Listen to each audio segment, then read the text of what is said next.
chat. Hello and welcome to episode 56 of the XboxEra podcast. I'm Sikamikanico and I'm joined, as always, by Shpeshal Ed.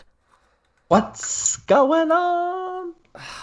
And we have a very special guest, and I actually found out on Twitter earlier today that not only is he giving up his spare time to be here at all, but it's actually his birthday today. Colt Eastwood. Oh, really? It is, yeah. It's actually his birthday. It is. When you get as old as me, it doesn't really matter, but hey, thank you. Yeah, no. Well, I'm sure everyone else will wish you a happy birthday in the chat as well. Or at least I hope they do. You better wish him happy birthday. Wow. Happy birthday. Yeah. Thanks. So, yeah, we're here. We're back with another episode. It's another live one, and this time we're doing a live one with a guest, which is new for us and was a little bit hair-raising. Hence the slightly delayed start. I just want to check that the chat's working, though, because I can see 43 people in the chat, but no one's typing anything. No, they're typing. They're typing. Stuff going on. They're saying happy birthday. Thank you, guys. Ooh. Yeah. I wonder why I can't see that chat in the chat, then. That's interesting. They're definitely typing. I'm over on YouTube where it really matters. You can see what's really happening. Yeah, You may need a separate YouTube window that's got the chat there. Yeah, well, I've got it all up on my screen, but that's really odd to me that that's not there. But never mind. I'll have to see if I can figure out how we can fix that on the way. Have you guys been playing any new games this week? Dare I ask? I've been going back. So this is going to lead. This kind of leads to one of the topics, but I've gone back to a lot of older games that just got FPS boosted. Yep. So I'm playing Shadow of the Tomb Raider now that the quality mode is at 60. I even jumped into Anthem because Anthem was at 60. Doesn't that look so much better? It feels, it already felt great, but like now it just feels amazing. Went back to Watch Dogs, the first Watch Dogs, which is now at 60. Wow. Yeah, so alongside Rocket League. Yeah, alongside Rocket League and Fortnite, I've gone back to a lot of those FPS boosted games. It's great. It's really good. Wow. Yep, I've done the same. I played probably a dozen hours of Sleeping Dogs. I was partway through that like a couple of years ago, and I went back, and that's one of those games that is really old, but just feels so good to play. You don't get sandbox games like that anymore. Nobody's making GTA, so that game is so phenomenally done. So I was playing that. Yes. I also played a little bit of Shadow Warrior 2, which is nice, finally playing that at 60. I used to play that on PC. What else was I playing with FPS Boost? I tried Anthem for a few minutes. That's so much better. Yeah, so it's funny how people are like, oh, old games, but FPS Boost makes... Yeah. That's what a console should do when you get a new one. It should improve your library. I'm so glad they're doing that. It's interesting, right? I've had a PC for ages, and I've got lots and lots of old games, but I very rarely play anything old on my PC. But I have started dipping into so many older console games that I remember I used to either hate the frame rate on, or I thought they looked ugly, and then suddenly you go back and you're like, oh, everything feels better at 60 FPS and beyond. Everything. Like, it can make an okay game great. Yeah, Far Cry 5 is rough. They turned it off by default. It's really low res. It looks like it's 1080p 60.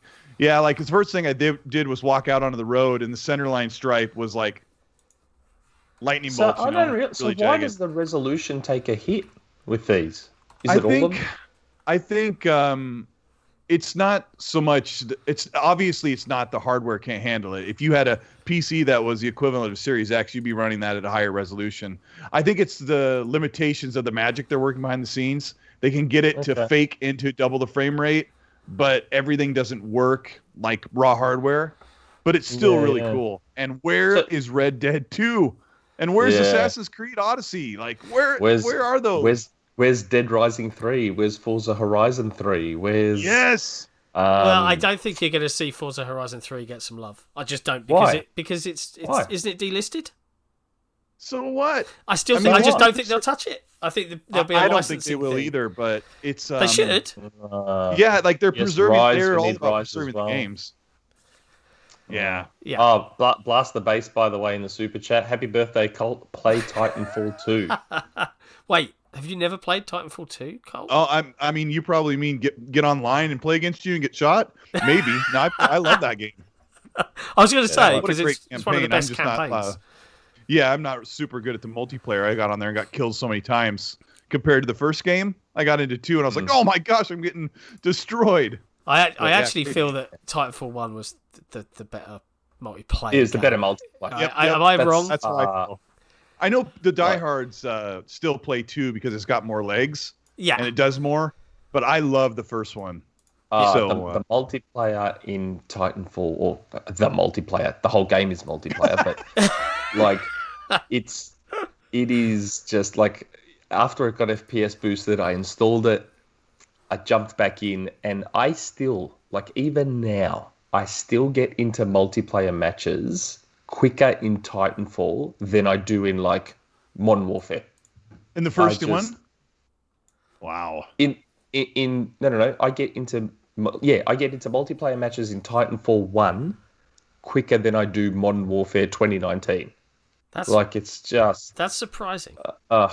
It's unbelievable. That is surprising. It's amazing. But it's funny we're talking about how good all these FPS boost games. There was the kind of rumor swirling around. I think Tom Warren did the amusing tweet: "Look up here, look down there, look to the right." But it came true. But it wasn't 50. Well, I know he said 50 plus. It was 70. It was 70. 70, which we said here. We said I think it's 70 or more. It's mad that we got that many. And Recall was one of them, wasn't it? Yeah, Rise wasn't though. So. No, but remember how I said I knew 3 of the games and I didn't want to tell you, and you're like, "Come on, give us one, give us one." You hinted at Recall, to be fair. You gave Recall, and it was Recall. I went back to Recall. Oh yeah, I went back to Recall too because it's 60. Yeah, I played 5 or 6 of them. Yeah, it's a lovely world to be in. It is. It's a new lease of life. It's so good. But look, there's quite a bit to sort of talk through today, and you might not think there is, but Microsoft and the Epic Course Kate, Psychonauts, Court Case, you know what I was saying. All of these things are going on at the moment. But before we get into that, so we've obviously got Colt Eastwood here. Now, I'm going to presume that 99.9% of the Xbox folks in the chat will know of you, of your work. But for those that don't, and me included, I don't actually know how you got into this. So give us like the history of Colt Eastwood up until the day of his birth and beyond. Like how did you get into actually making content for Xbox, etc., etc. The day of my birth on my birthday. Yeah. The shortest story is that I got back into gaming in around 2007. I was out of gaming for like 10 years. Wow. So I made a decision to get an original Xbox or a PS2 when everyone was getting the PS3 and 360. Because back then I had like a couple little kids and I knew those consoles are expensive and I wasn't that much of a gamer back then. So yeah, I got back into the Xbox around 2007 and I got a 360 right away because I got so hooked back into gaming. And then when the Xbox One came out, it was such a crap show that I told my friends that we weren't going to stay on 360. We played every night. We played Call of Duty. We played Mass Effect 3 online multiplayer. We played everything together. Yeah. And I said, I'm not getting an Xbox because I wasn't happy with the way the Xbox was launching.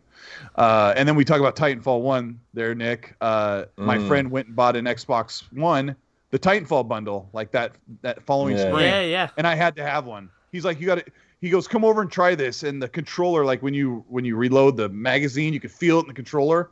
I was like, oh, this is so great. And so getting at like the crap show with the Xbox One, I started to realize that the console's really cool and wasn't getting the notoriety it deserved. So I started making videos. I would scrap them together with the game DVR. Thankfully for that's why I got into content creation. And then I would throw it onto my old PC and try and create a video and record audio separate and dump them all together. And I decided to build my first PC, and that kind of got me going. And it never went anywhere though. Well, so I did content for like a year or two. I don't know. It has gone somewhere. Well, yeah. I mean, I would spend like 3 or 4 hours making a video, writing, recording, trying to put in graphics and figure out a way to get them to come in and do all this stuff. And nobody would watch my videos. And Dealer Gaming hit me up in a DM and said that he really liked my stuff. And I was like, you got to be kidding me. I was watching his videos like every other day. And he called me on a Google Hangouts call and said, let's talk about how to get your content the right way. Wow. So he gave me some tips and tricks and said, you need to do this and do this with your thumbnail, because I was doing some dumb, goofy stuff. And it was like 2 weeks later, my videos were like, instead of 40 views, it was 2,000 views. Wow. And then in a month, it was 10, 20,000. And I just started working hard doing the stuff that people enjoyed and like trying to give them more of that information. And of course, the Scorpio was being announced, so everyone wanted to know about that. So it was a really good opportunity for me. So that was 4 years ago. I was at 1,000 subs, and now I'm at 130,000. 130. Damn. Unreal. And for an Xbox channel, which is like I think there's only 130,000 Xbox fans. And they're all subscribed to you. It's interesting though, right? Because we, from our point of view, we kind of felt this shift, right? Just as Phil came on board 2017 onwards, you could feel that the Xbox team were like, yeah, we've really got something to prove. And you could feel them pushing for it. And then here we are today. And, we launched 2019 and, we just broke 5,000 subs. So like, yay us, that feels good. It's a good milestone to celebrate. Because thumbnails and all of the tagging and working the algorithm, it's hard. It is hard work, especially if you go in completely blind. And we refuse to do the kind of thumbnails with, Nick's face going, what's going on? And stuff like that on it. We're never going to do it. But, we've noticed it's great for the content creators that were already there, like yourselves, Dealer, Jez, those guys had a really firm base. And, I'm glad we started when we did. I kind of wish we'd started a year earlier, perhaps, but it is what it is. But now you've seen, and you tell me if you think I'm wrong here, I think that the bigger outlets who, you can tell me I'm wrong if you want, but generally have swayed to the most popular platform, because why wouldn't you? Have gone, of course. There's a lot of underserved Xbox fans. Quick, make an Xcast, make a this, do a that, and try and get them on and listening to us and stuff like that. And you've suddenly seen all these new Xbox channels and pro Xbox streams coming from your big IGNs. Like Destin. And they've all started to realize, And it's not like, you're not saying, because we don't think that Xbox has taken over as this is like the new focal point. But if you look back in hindsight, the Xbox One era, the Xbox kind of really didn't exist. No. They weren't, people don't realize that Xbox spent that whole generation in the dugout. They weren't even, sorry to use a baseball American term, but they were sitting on the bench, riding the pine. They weren't doing anything. They weren't making games. Yeah. Even during a lot of the Xbox 360 era, their big standout games were made by other studios that they didn't own. They just paid them and partnered with them and marketed them. And I think people have the wrong idea of what Xbox used to be. They're like, oh, when they were kicking butt in the 360, they were selling more consoles than the PlayStation. But a lot of their games were just Halo, Gears, and Forza, and the rest were all commissioned titles. Paid for, and they had a great library. But what you have to look at is right now, the reason why there's these Xbox podcasts and videos is because people are finally taking notice that Xbox is doing something that you can be excited about. Because if you look at now, they've got 23 studios plus a bunch of global partnerships that have always been there. Before, when they had like basically 5 studios, and that's when I started doing content creation. They had nothing. That's why it's so busy. Like, Xbox has no games, right? And it sucks. It still exists today. That whole mindset, even though it's frankly just not true anymore. This late spring and summer, it'll be not true anymore. But true. It's just getting over this last hump, right? But I still think that console was underrated. The Xbox One. I think I get what you mean in terms of feature set. I do think it feels like a console that was made by Sega. Everything was ahead of its time. And yeah, he's right. Like, I've said this before, Colt, but like, for example, everyone obviously bagged the Kinect, but like now everyone has a smart speaker in their home. Everyone bags the TV, but then Apple and Google have both stolen OneDrive and implemented it into their TV OSs. Yeah. Like, media players are huge now, and the Xbox One's still the best media player going around. Mm-hmm.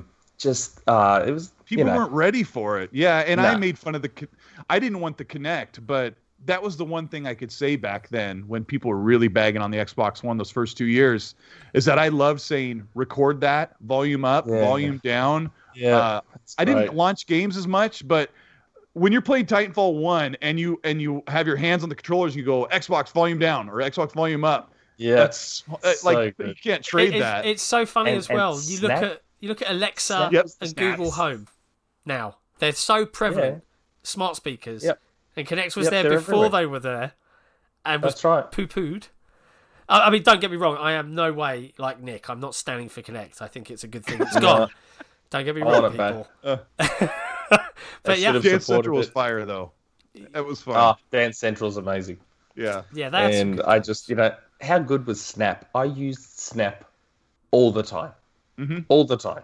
Just being able to I even used it to play music. You couldn't play music in the background before, so I used Snap. I played Forza Horizon 2 with a quarter of my screen used up by the music player. Yeah. Does the PS5 now have something similar, something very like picture in picture? Yeah. That's good. Yep. That's good. No, I love it. So it's an interesting time to be an Xbox content creator for sure, and we're enjoying the journey. And congrats! Happy birthday, 130,000 subs. What is there? More is there to want from life right now for you? Are you older than me, Colt, or are you younger? I reckon you're younger than me. I reckon you're younger than me. I'm sure I'm older than you, both of you. Yeah. I mean, I don't know why I keep it a secret, but I guess people could figure out how old I am. I've got. I'm 41 next month. Yeah, I'm older than you. In Nice try. Do you know what the most depressing part of this is? Is both of you look younger than me, and I am technically the youngest. I don't think so. No, I don't know, man. This is a haggard face. My first console was an Intellivision. I never owned an Atari. My family had one in like 1983 or 84. So my first was a BBC Micro. So what? But to be fair, my old man used to work for IBM, so like that was the first thing he brought home, and then he brought home an Amiga 600. That was my console path, which wasn't really a console. I don't know what you would call it, kind of like a we had the Commodore. PC. I think was the American version, right? Yeah, and then it was a 486 Pentium 2 486. Those were the days.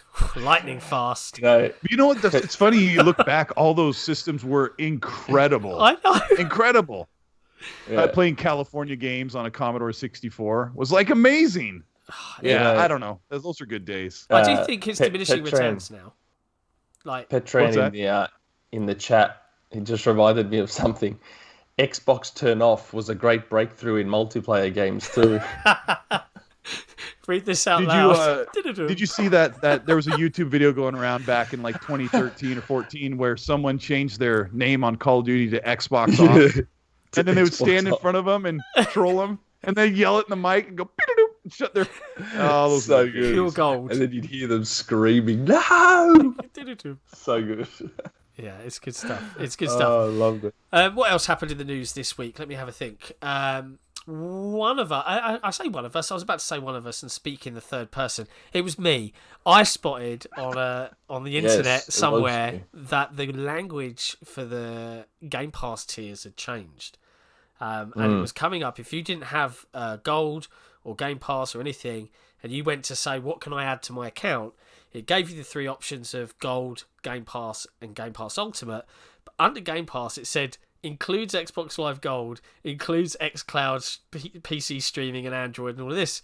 And I was like, that's weird. And I posted it nonchalantly in our sort of Discord. And I was like, guys, is this, am I mad? And then a bunch of the other guys, this was like 1 a.m. at this point, checked. And we put out a news story about it.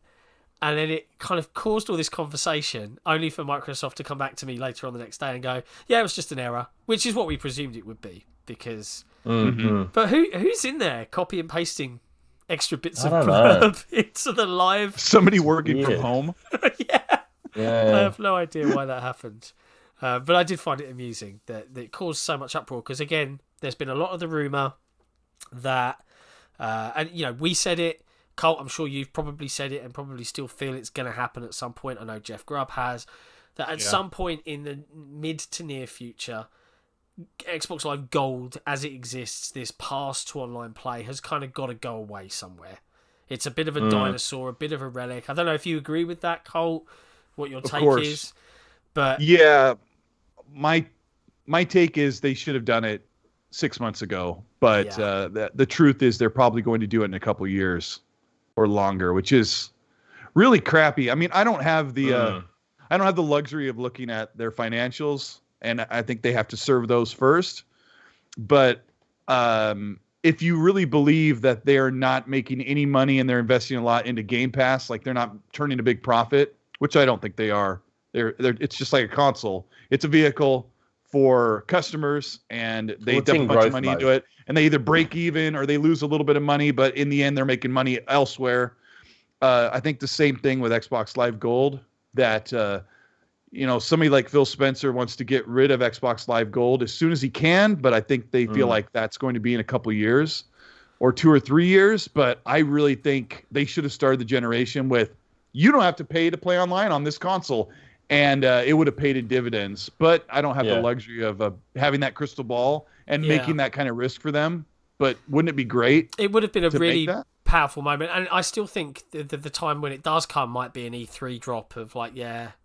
Because it doesn't gel, right? If you look at their PC offering, no one has to pay to play online. Mm-hmm. Why are you asking console players to do it?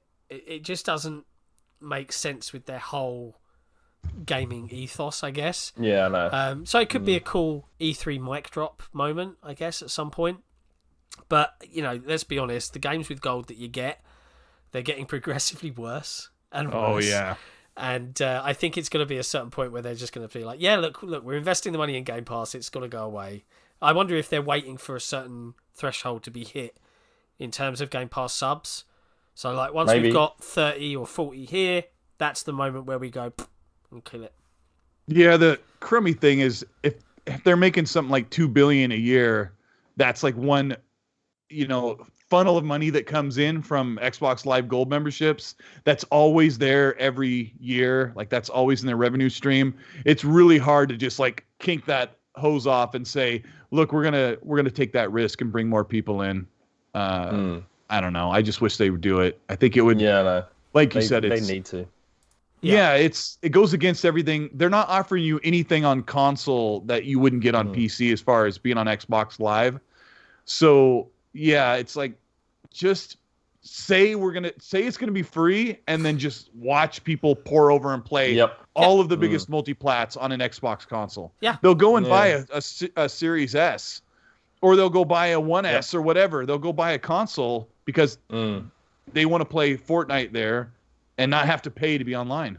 And it's interesting. We had Chris Woelfel, aka ZDocs, on last week, and he was saying that he surmises, and to be clear, he didn't know. He's just guessing that the way they do the free play days and the way they're making the free to play games free to play, as opposed to having the gatekeeping of a gold subscription, is effectively whenever anyone boots the game up, the game kind of responds back to the system and says, this person pretend they have gold, and gives them a gold. Oh, tag. It does? So that's his guess, right? Which is why it took a little while to... And sure.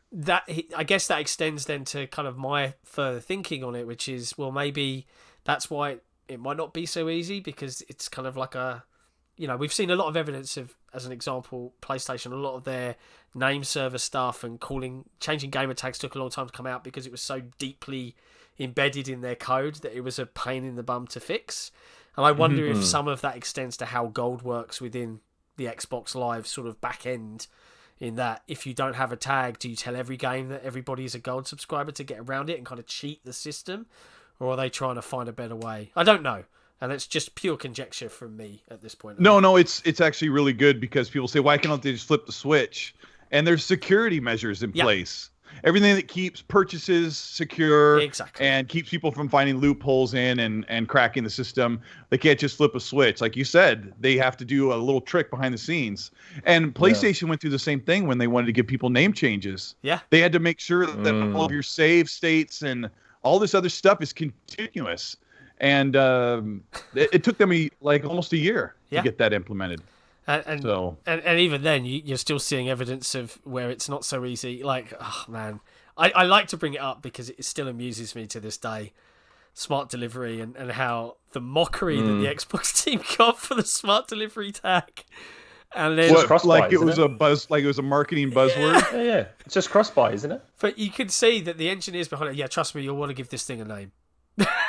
Like, oh really? You sure is it not just cross-buy? No. Trust me, it took a lot of work to make this happen. Give it a name, and they've done it, and it works, and it's good. What else did we have this week? We had, interestingly, and kind of out of nowhere, I certainly hadn't heard any rumours about this, but some sort of free-to-play Division spin-off called Heartland. Did you guys see this? Yeah, Heartland. I saw it mentioned and wondered what the hell it was. Yeah, so as I understand it, it's I presume based off of the Division 2 in some form. It's a free-to-play spin-off of the original game. What that is going to entail, I'm honestly not so sure. But I don't know if either of you guys had heard anything about it or. No. Yeah, I didn't hear you say that it actually is a Division. I thought you said a Division-like game, but it's oh no, it is. It's the Division. I actually hadn't even heard of this. Yeah, it's and I played the Division 1. I have to admit I haven't played the Division 2, and I've been told I should because it's not something I'm going to spend any particular large part of my life for. But if I can get 2 or 3 buddies in and just blast through the campaign and have a laugh, fine. I'm fine with it. It's kind of long, but is at it least long? Last through and play. Yeah, play a few sessions online with friends. Because it's if you're on Series X, it's like basically 4K 60. It's really nice. Yeah, playing that when it got patched was actually a treat. Yeah, we didn't. I played with Dealer and a couple other people, and we got pretty far into it. By the time we got toward the end, we got worn out and just gave up on it. But we had some pretty fun sessions. Like it's a pretty cool game, but it gets a little tiresome. It's a long game. I think as soon as you set a looter shooter, which is kind of what it is, right? In a non-fictional, it is fictional, but in a realistic setting. There's only so many times I can get excited for like a new version of an M16 or whatever. Like it's not sexy and exciting. Oh, it's just a different coloured M16 that does more damage. Doesn't State of Decay 2 have an expansion called Heartland? Yeah, it does. Yeah, okay. You were right. Yeah, I wasn't imagining that. No. I looked at the picture and it had like a water tower. It's like, geez, that looks just like the Heartland marketing. Yeah. Did you play Division 2, Nick? Me, I did not. My brother-in-law is a bit of a Division fan and Division 2, and sometimes I'd go to their house and he'd be playing it a lot. And it just looks kind of, I don't know if generic is the right word, but it's like, I don't know. I love the game engine. I think the game engine and the way it plays, especially at 60, feels really good. And both of the games look really cool. But it's just... Shooting is very, surgical. Like, it's really good. Yeah. And snapping into cover, like the old last generation games where when you shoulder into cover, that feels really well. But, the gear is just, a bunch of real military weapons. And I'm like, oh, what you'll do is I like this rifle for a while. Oh, I like this machine gun for a while. And then after a while, you get it's a good game though. Yeah, I'm not gonna. I'm just curious because that studio I think is building James Cameron's Avatar, the game. Okay. Yeah, if memory serves, unless that's been cancelled. Wait.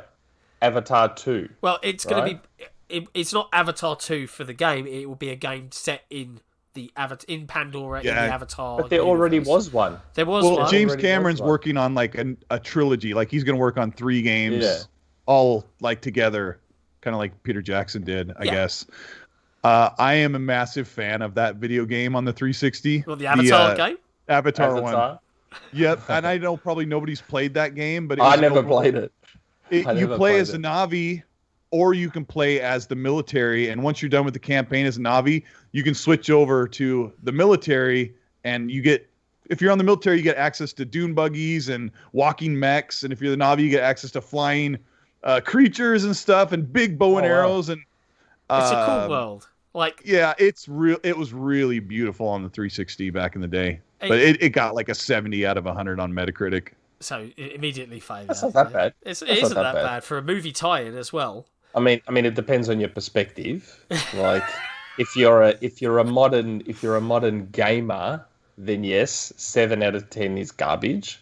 but if you're a normal person, 7 out of 10 is pretty good. Yeah, like it's above average, right? Because 5 is mediocre. 5 is average. So I'm so funny. 7. Like a 7 out of 10 might mean, do I wait till it's $40 or do I enjoy it at 60? And it just depends on the game. That's funny because some of my favorite games are in the 70s. Yep. Like Dying Light is like a 74 or something like that. That's got a huge cult following, Dying Light. Loads of people. Huge. That was another one following. I did at FPS Boost. And I even loaded up Dead Island.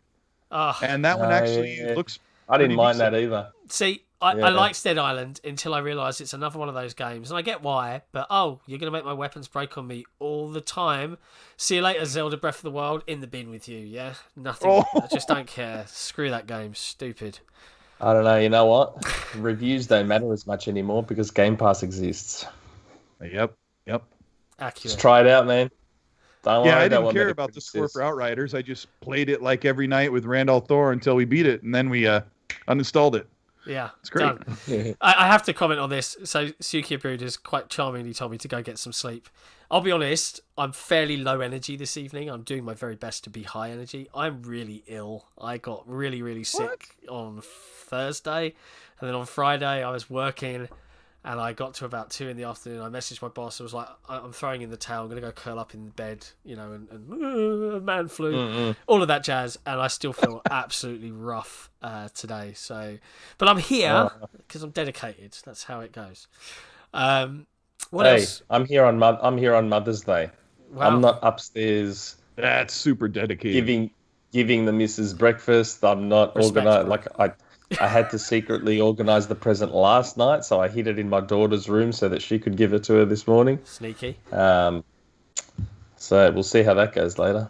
Yeah. Well, I'm sure you'll smooth recovery and all that jazz. Speaking of Game Pass, I did also see Conan Exiles, the kind of big multiplayer game, is coming to Game Pass. I don't know if you guys saw that. Yeah. They keep bringing all of these games and I don't know about you guys, but they're often the kind of games where I see it, that's 7 out of 10. And I'm like, But now I can just download it and run around and do barbarian stuff. Yeah, all right. That was the game. That was the game that had the penis controversy, wasn't it? I knew you were gonna say that. Isn't that the game? Yeah, it had the slider so you could set the length. Oh my gosh. That's so funny what games get famous for. How's the game? I don't know, but it has a slider. It has a slider for your penis. It had the slider before Cyberpunk did, though. So give it props, right? Yeah. Oh, God. Apologies to everyone in the audience. For the Boys Club feel to this evening's Xboxera podcast. Please forgive us. That's what the game's famous for. It's not. Rust got famous for having Rust got famous for having all of the dongs and the boobs out, but then it also got famous for assigning you a character randomly and you couldn't change it, so you could be assigned with someone that wasn't your gender or whatever the case may be, and people got really over the top about that. As they do. Yeah, as they do. But yeah, what was the other piece of news I saw? And this is a game I do plan on going to play. Metro Exodus has got a very shiny looking Series X and S update that's coming on June 18th. It's interesting. I got offered code for the PC version, but I was kind of like, I do have an RTX card and I was really tempted, but I knew I wouldn't be able to dedicate enough time to it to play it. And I didn't know at the time that the Series S and X was going to get another update. And I think, if you guys correct me if I'm wrong, Metro, the series, has been in Game Pass before for a significant period of time, right? Yeah, it still is, I think. And they've given away some of them on gold too. I wonder if we might see Exodus slide its way into Game Pass at some point in the near future. It did, actually, didn't it? Yeah, I think it. Yeah, Exodus? I think it went like 3 months after it launched. Yeah, you might be right. Yeah, Metro's one of those games. But they'd already bought it and finished it, I think. Metro is one of those games that gets given away on everything. Like, I think Epic's given it away. Yeah.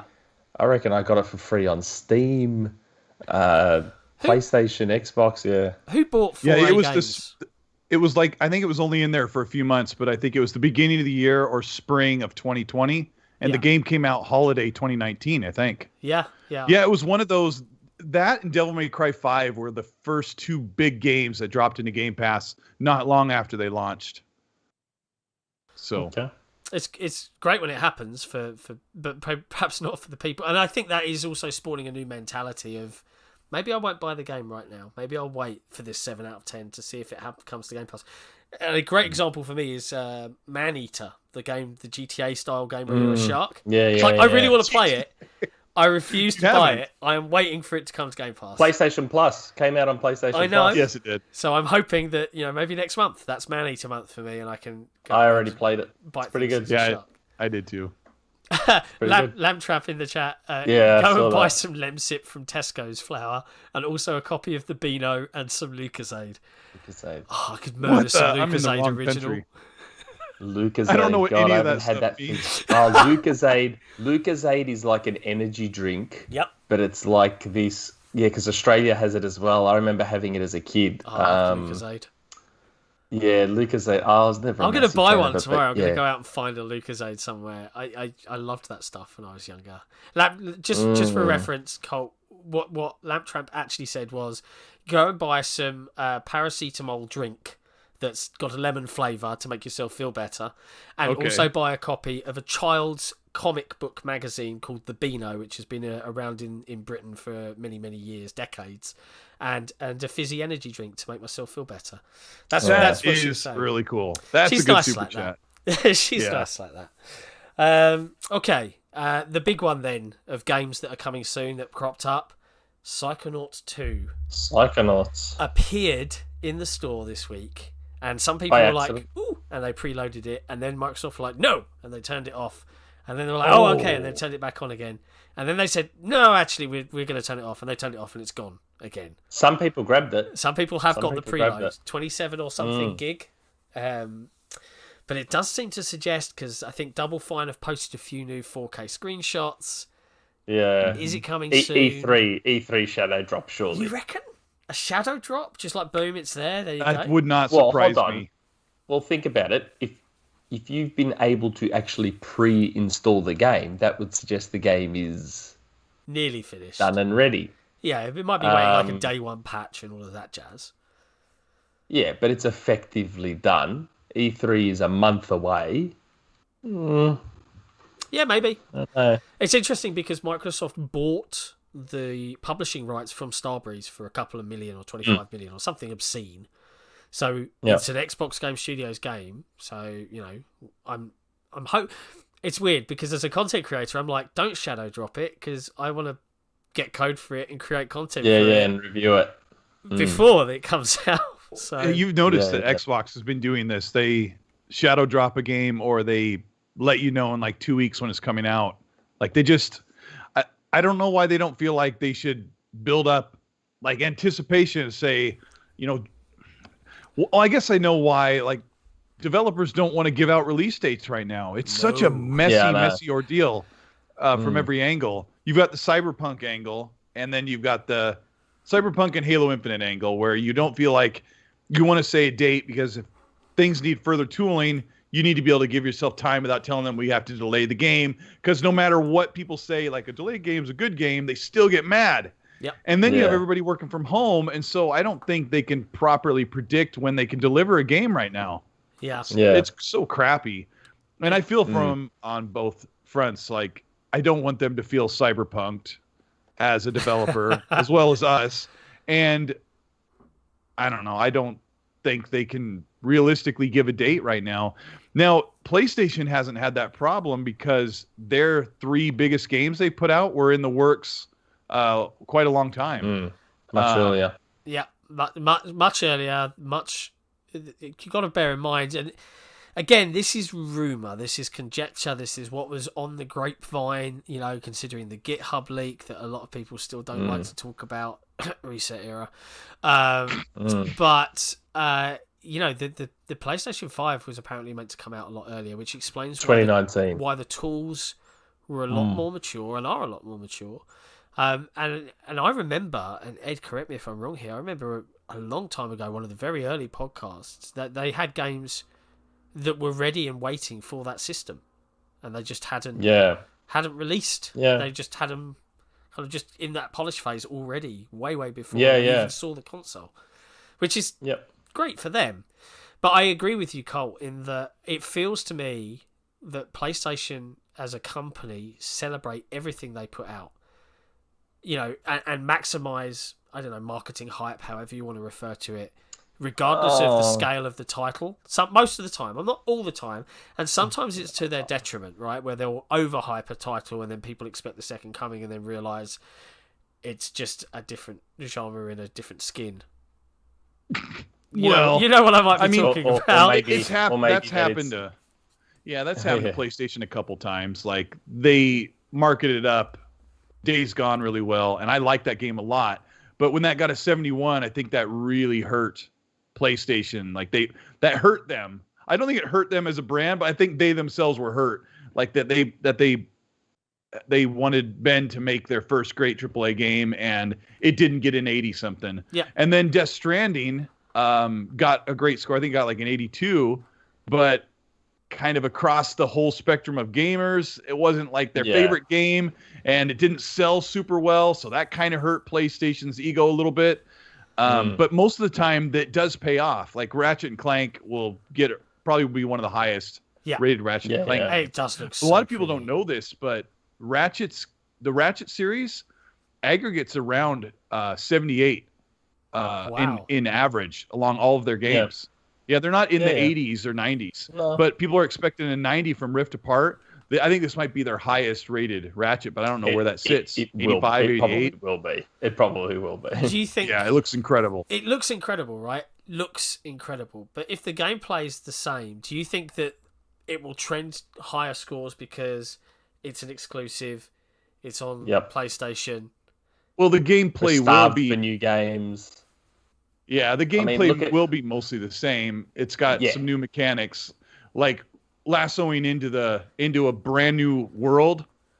Because you can lasso forward, several hundred feet. Or you can lasso into another time space. Like, that will be one of those things that while you're playing a game, like you can be going along playing Ratchet and go, oh, this is pretty fun. The shooting's great. This is cool. This game looks amazing. And then you pull into like a prehistoric world and you're like, whoa, and your eyes pop out. Like, that can happen several times while you're playing, which can ramp up your excitement of the game, which leads to everyone going, this game's amazing, and it'll score higher.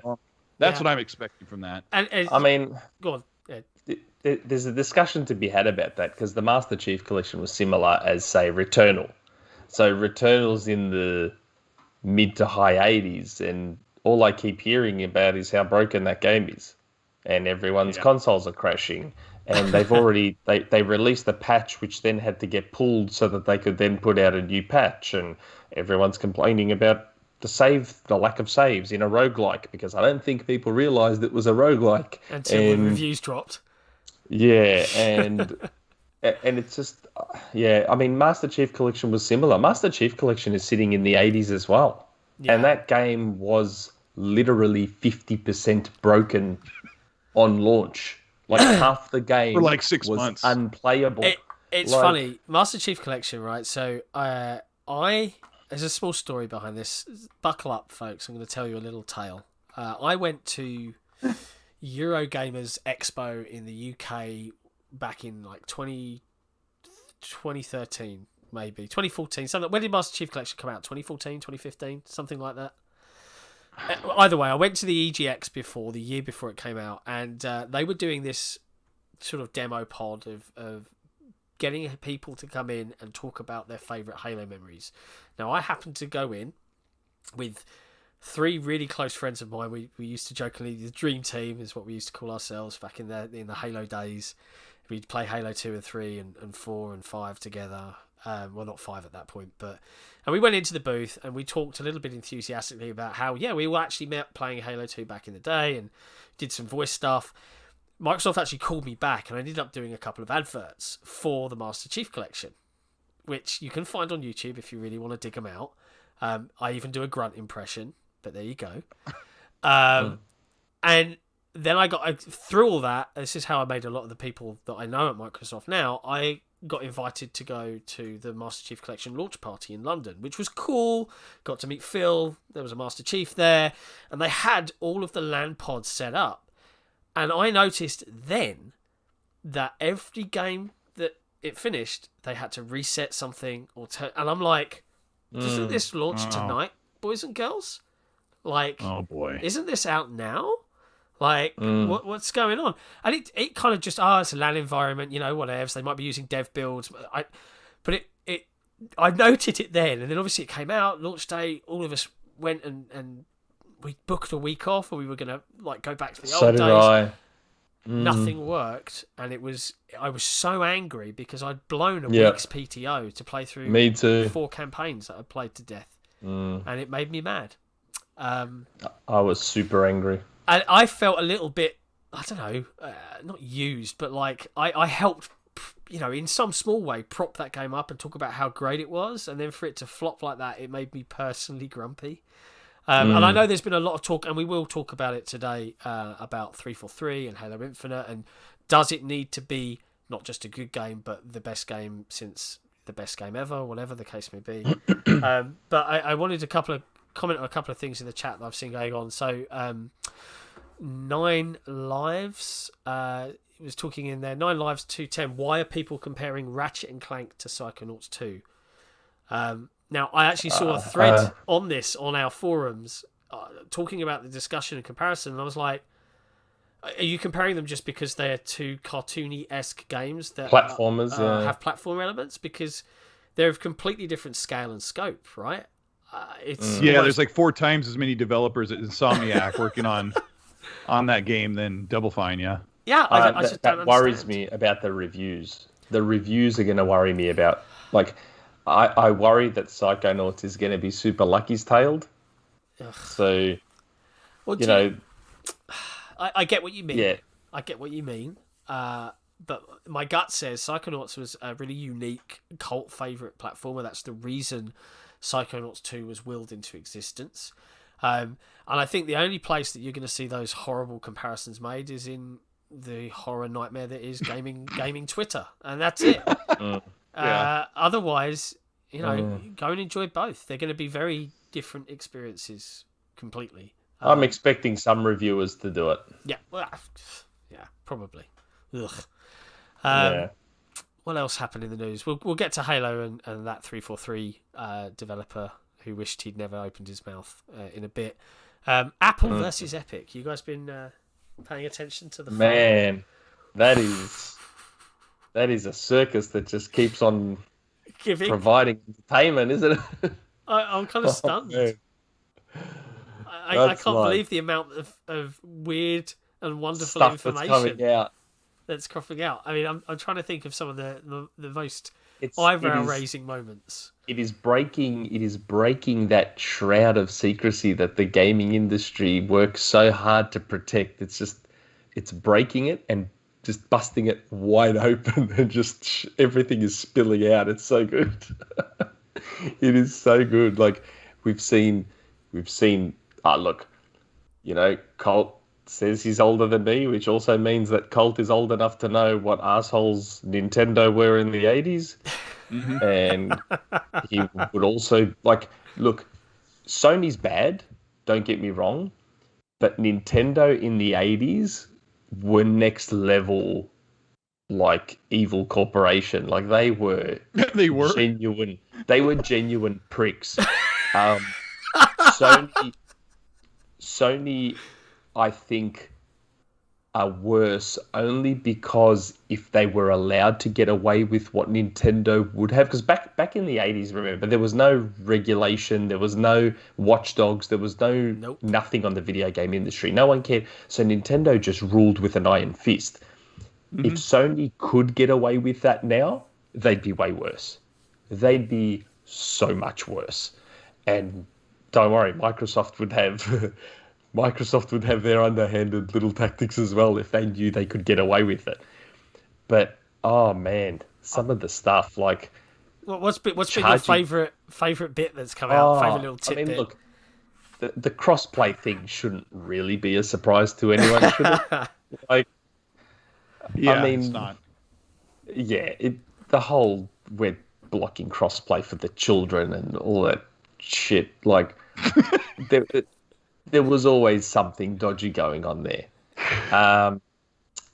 I thought it was interesting the way we found out that not a single Xbox console has been profitable. Is that right?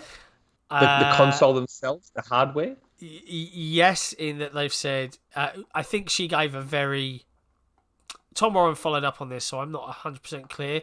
I think Is it Tori Lowen or Laurie Towen? I can't remember her name. I don't know. She gave a very, we don't make money on hardware, period, answer in court. Mm-hmm. But then I think Microsoft released a statement to Tom Warren, or to just generally to the press, and Tom Warren put a tweet out. There was something along the lines of, they didn't go into too much detail, but they effectively said, the focus is on services and software as the money maker.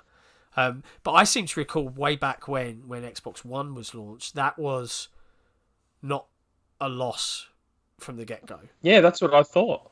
So I don't know. Did she perjure herself? I have no idea. Perjure, yeah. But there's a couple of things that really amuse me about this. One is listening to judges and old people try and figure out what the hell any of this means. What's Fortnite? What's a fortnight? What Isn't that 2 weeks? I don't understand. Reading through a lot of the deposition and some of the questions and how they've been framed is amusing to me. The other is seeing some of the Defence Force come out, especially considering that crossplay news where Sony were like, we're the market leader. You want to do crossplay? Pay us money when our revenue is at risk. And the fact that Epic 5%. Agreed to it, which is so kind of gross. That's so scummy. Like, it's so gross. And the other thing I'd really note was, I think a bunch of Phil Spencer to Tim Sweeney emails leaked or was shared as part of the court documentation. And nothing nasty, nothing like that's my point, is when you read them, a lot of the other stuff was very business. All I care about is the almighty dollar. Give me the bottom line. We're going to make revenues and threat.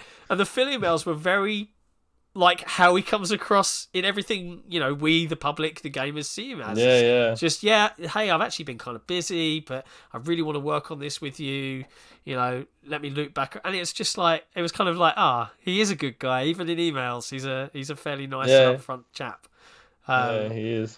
But it's been a crazy. Do you remember on this podcast, so back when Kratos and Master Chief came out on Fortnite, I had said, surely Samus Aran is next. Surely Samus is next from Nintendo. And she was, but it got blocked. I can't believe Nintendo What do you mean it got blocked? Nintendo said no. Nintendo said no to Samus. What the heck? I know. I was gutted. How can you not have that free advertisement of your, of your IP? Especially for Metroid. I don't understand. I was gutted. I would have paid $11 million for Samus. Yeah. I wouldn't have cared. There's been some further pushback today because Apple across Microsoft redacted loads of information, because we all know whether the conspiracy theorist in you says that Microsoft don't like reporting on sales numbers because they're losing, or because they focus on MAU or whatever metric you want to give. They still didn't give it out in court. They redacted all the info, and Apple are like, no, we want all that info. And Microsoft are like, it's not relevant to your case. You're not having it. And there's a little bit of pushback from the Apple's legal team to try and get that. And I'm like, isn't your fight with Epic? But it's interesting because Microsoft do have a horse in this race. But the outcome could, if it goes in Epic's favour, it could have a wide impact across the industry. xCloud. Yeah. It could do lots of things. That was the other thing. xCloud, the xCloud contractual stipulations for indie developers that you have to give exclusive streaming rights for your game if you want to publish on Xbox. That's that what it said? I'm paraphrasing, but I believe that's the gist. I thought it was Epic, so not Microsoft, but it was Epic that framed it in a way where you have to allow the xCloud version, or maybe you get booted from the store. I'm being. I think we're talking about two different things. One, we're talking about Microsoft wanting Fortnite on xCloud, and I was talking about. I think there was a certification if you want to be certified, and I can see the chat is slapping me in the face and saying no, Sik, not exclusive. That's what I thought. I didn't think it was exclusive. Yeah, sorry. Yeah, so you have to allow streaming, not exclusive. That's right. Thank you, You have Sik. to allow streaming, or you can get removed from the store. But that sounds, I don't know. It wouldn't surprise me, because that's going to feed into their goal of allowing gamers to play on any device that they want. But look, because again, remember, this was Epic saying this, this wasn't something found from a Microsoft document. This was Epic saying it.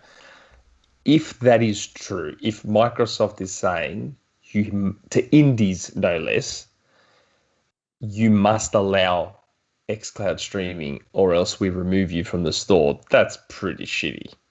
Yeah. Like that's come on. Yeah, there's a lot of and I think I might as well quote Brit here, lots of conflicting details on it. Like the xCloud streaming thing might have been for EA Play titles or etc. etc. So yeah. But Emil again follows up with a good point. Basically, developers don't have to work on other versions for xCloud. It's just your normal game that you've developed for your Xbox, which is helpful. I did see as well, before we move on to Halo Infinite, there was some supposed concept art sketches that had appeared online from Starfield. I don't know if either of you, considering it's early for you, Ed. No. It's basically some interesting drawings and doodlings that were space-ish. Whether it's legit or not, I have no idea, but apparently it's some concept art. You can probably go find it if you want to go find it, but yeah, I really want to see that game. And I know there's been a lot of chit-chat. I think some people were backtracking this week saying, I think Jason Schreier said it's definitely not coming out this year or something to that effect. Whereas we've heard... No, help me out. He said something regarding when he thinks Starfield will come out or something, and someone said So a prominent, I guess, about don't expect it maybe or something like that. Yeah, a PlayStation personality on Twitter quote tweeted him and said, Jason Schreier said Starfield's not coming out in 2020, and Schreier replied to him, fake news. So I think Schreier is just saying, I didn't confirm that. I'm just, he was saying other things. Well, I still suspect it might make it. I think we'll see it for sure. Like, everyone can 100% expect to see it. I think I'm with Ed. I think Bethesda and Xbox want Starfield to come out this holiday, but they're not quite sure if it's actually going to happen. I think that's where they're sitting. And so obviously we're going to see Starfield gameplay. We're going to see full. We're going to see what the game is at E3, and it's all up in the air whether they can get it delivered, because Xbox is telling their studios they have at least 3 months of delay time because of stay-at-home initiatives to get their games, pushed out and make sure they're ready. So I just keep telling people that Bethesda wants Starfield to come out this holiday. They do very much. They're not quite sure. Yeah. So does Microsoft and Bethesda both are still very intent on that game being 2021.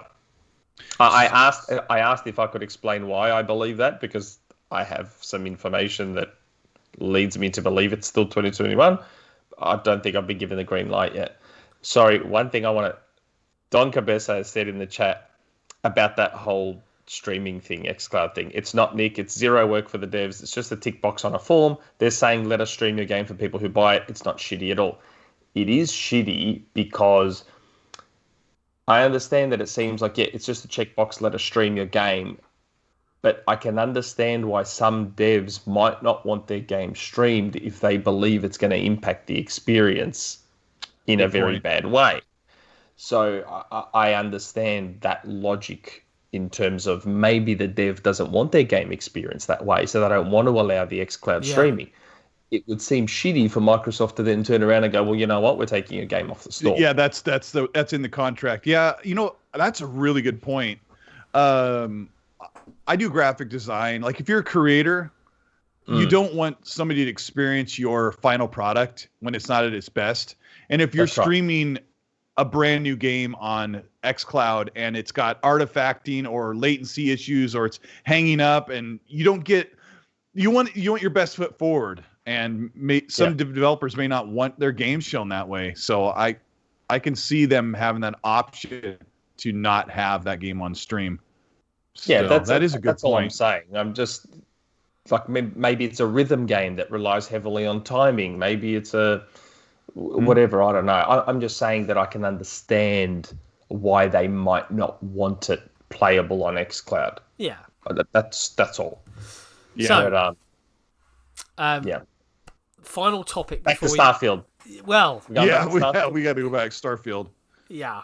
So we all think it's something Microsoft want. It's something Bethesda want to release this year. Will it?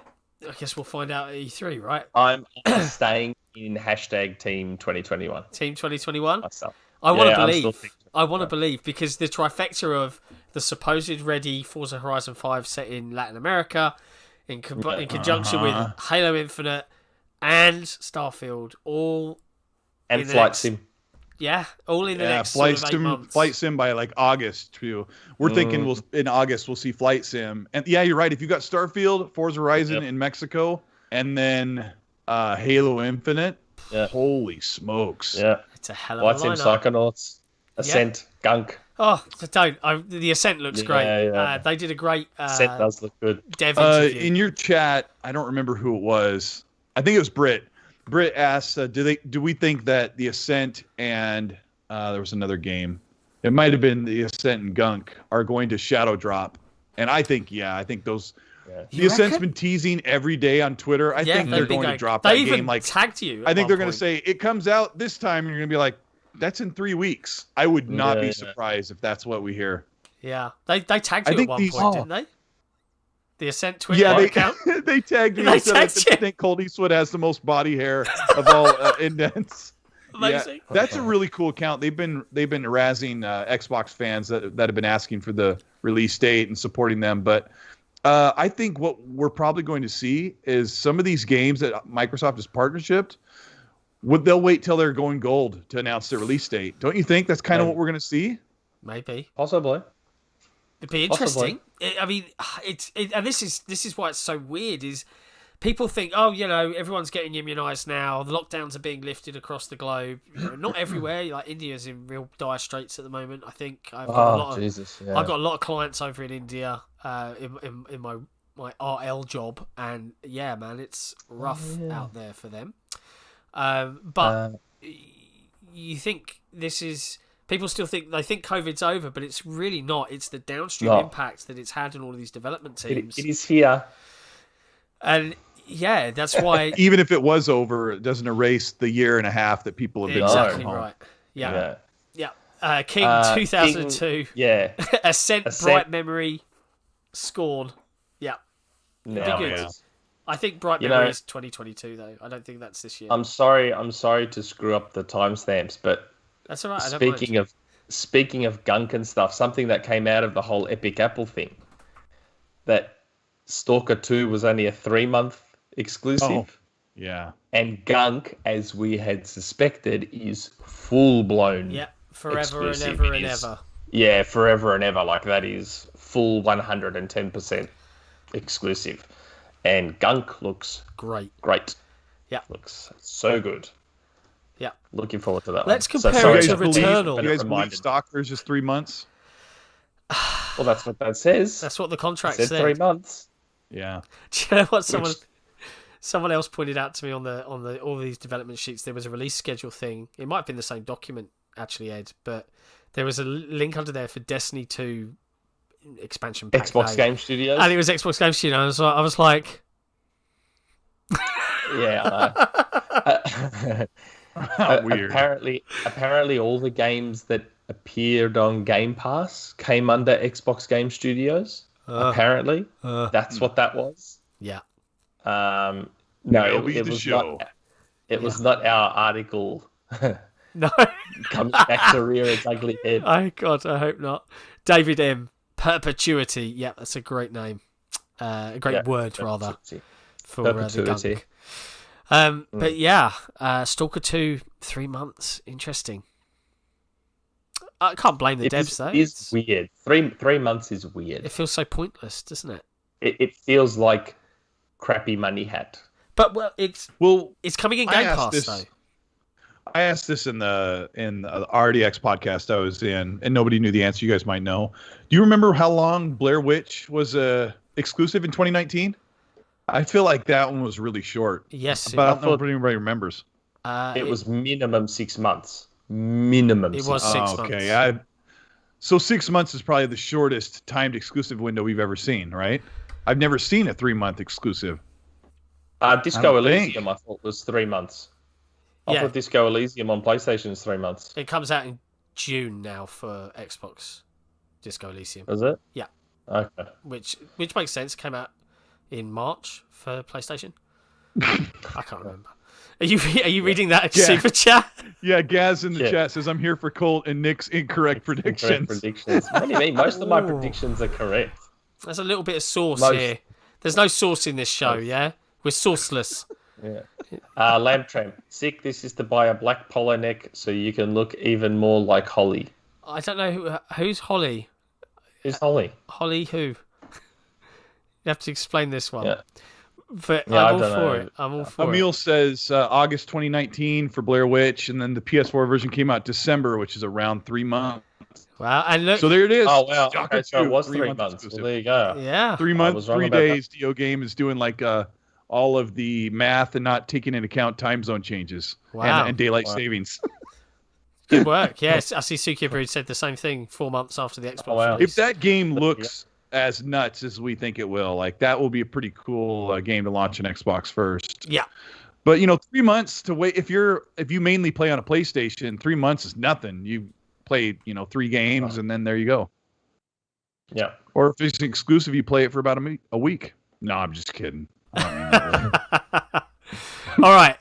So let's get on to one of the final topics before we dive into our community questions and the chat can come truly alive in our hearts and minds. And that is, and this is off the cuff, but it happened like yesterday and today, kind of. Is a Halo 3. Halo 3. God, you can tell I'm poorly.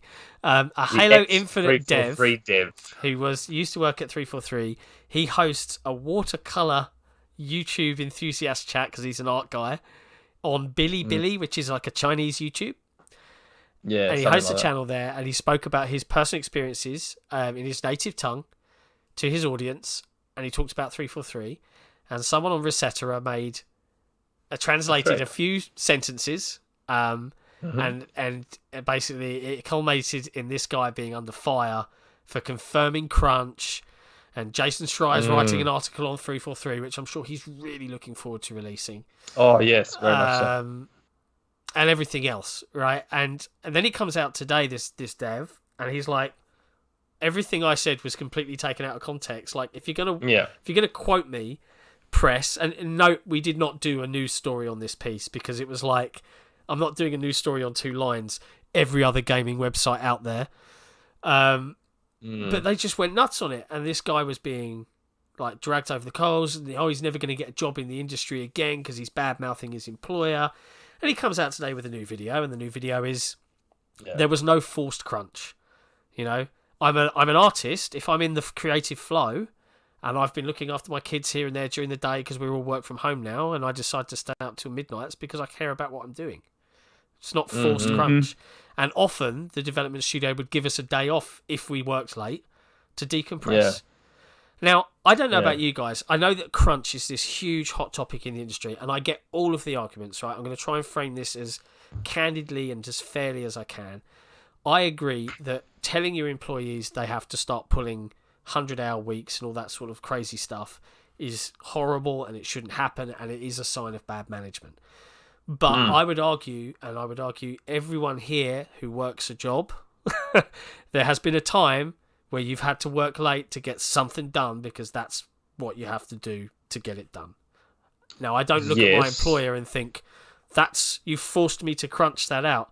Like, I work as a pretty standard account management style job. I don't clock off at 5, right? Because my job is a little bit more involved than that. I've got clients all over the world. But I have a lot of flexibility as a reward for having flexibility at my end. I do not for 1 second think that I am being crunched. Now, it's very different in the game dev world because there's a lot of milestones and deadlines to hit. But it sounds to me that's what he was effectively talking about. Give and take. I don't know if you guys disagree. And look, this is an open forum. No. This is an open discussion. But there is this whole mantra that if someone works one jot of overtime, that they're being forced or there's peer pressure in it. And I don't think that is necessarily fair or true. I don't know. What do you guys think? What's your take? Yeah, and that's the thing I was about to say. It's the peer pressure thing. I think that is that grey area. Like most workplaces don't. Like, well, I shouldn't say most. Probably no workplaces mandate crunch, but sometimes there's a culture that builds up over many, many years where people just feel that, for whatever reason, people feel that pressure to work extra, even if they maybe don't have to. Like I think there was articles about Naughty Dog that kind of alluded to that fact. I don't think Naughty Dog don't mandate crunch, but a lot of the employees there felt that like they pressure, had to like they needed to. And if they didn't, they wouldn't be looked upon the same way the employees that did crunch did or were. Yeah, I get you. Yeah. Like if a bunch of people in your work group are working overtime, you feel compelled to stay there and work with the team. Yep. Or a lot of employees feel like if they put in extra hours that everybody's going to be happy and they're going to meet their deadlines and their boss is going to be, not upset with them, or, I don't know. Yeah. The other thing that comes about this, when the Cyberpunk and The Last of Us 2 dev crunch was such a big thing in the media, all of these employees were getting time and a half. They're getting overtime pay, but a lot of them say, I don't want the extra money. And I've done that. I don't want to work extra. I just want to go home and play video games. I've been there. Yep. And everybody who works extra hours is in crunch. But the case of 343, where this developer, Eric Lynn, was saying that occasionally, he said, I was working late on something, and I didn't start working till late in the evening when my kids went to bed. And so I'd work till like midnight, but I wanted to, and I put in my hours.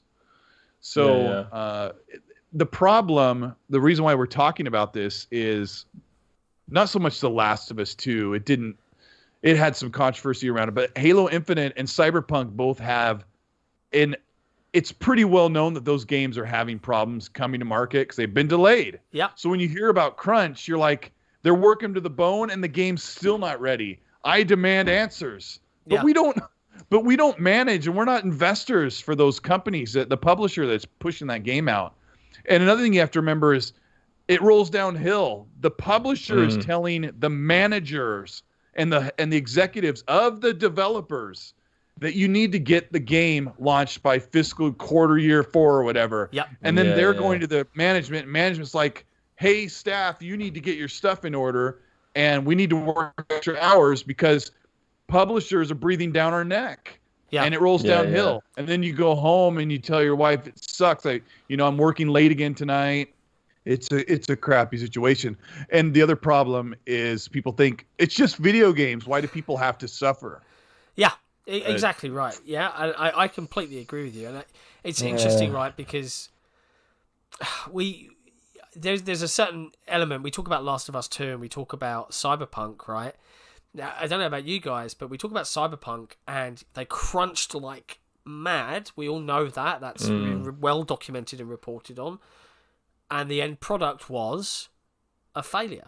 It did not meet the expectations of the audience because the marketing team, they went crazy and they did some, frankly, questionable marketing in the first place, but they drummed, this is going to be the best thing you've ever played in your life.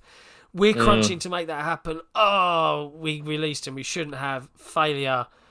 And then the devs get vilified for it, right? But then you look on the other end of the spectrum, Last of Us 2, crunch, massive success. No one talks about the crunch anymore. No one talks about what the developers had to do to deliver it. Oh, yeah, I like the game, so it's okay. I like the game, so it doesn't matter. They're artists. They did what they needed to do to get the game to It's a 90+ meta, so that's fine. Crunch was justified. And that's what bugs me. It's like, if you're going to get angry about crunch, and I think it is a problem that should be investigated, and to my knowledge, if we're talking purely Microsoft, I think Rare, Playground Games have both won Best Places to Work in the UK awards. And granted, the UK is a little bit different to the US. Not so heavily contracted based, with temp contingent staffing and stuff like that. But I've not heard anything abhorrent like that from any of the UK devs. Now, do 343 have crunch problems? I imagine there is a lot of very passionate Halo developers that are doing everything they can to make the game as good as possible. But Microsoft is a big company and has to obey a lot of laws, right? They'll just hire more contractors rather than force crazy work hours on people if they can avoid it. That's my supposition, but until we read Jason Schreier's expose, I guess we won't know. Looking forward to it. Like the entertainment industry, like movies and TV, they're all like heavily unionized. So at 5:00, everyone's like, "We're done. We didn't get the scene. We'll start back tomorrow." And everyone goes home because you've got people pulling cables, running cameras. You've got people doing everything, and then you have the actors and actresses. So it's all like this big concert of different people that are working under a union with union agreements about how late you can work and how long hours. And so that doesn't happen as much, but it seems like there's a disparity in the video game industry where we're hearing about people are working, 50 or 60-hour weeks. And there, I don't think there is a big union that regulates that. But on the other hand, what we don't look at is in the corporate world where there's big businesses that are doing things and they've got their employees working crazy hours and they're there working their butts off to work their way up the ladder. And they're working super crazy hours too. Yeah. You just don't hear about it because they're not delivering something that you're going to hear about all the time. Yeah, they're not delivering a consumer product. They're just making money. Yeah. Yeah. And in my job, we were behind schedule on something, and some of the people in my office were coming in. I went to work at 6 a.m. I worked 4/10s. So we were all coming in at 6 a.m. For like 3 months. A bunch of people in my office had to come in at 5 a.m. and stay an extra hour after. Yeah. So they were working like 11, 12-hour days. And I was like, oh, I'm so glad I'm not doing what they're doing. It sucks. But they kind of figured out how many more hours do we need to put in amongst our squads to get this delivered and still meet our deadline. Yeah. It sucked. I would roll into work and their cars were already there and nobody was trying to save their skin. No. There's nothing at the end that they're invested in for their plastic box.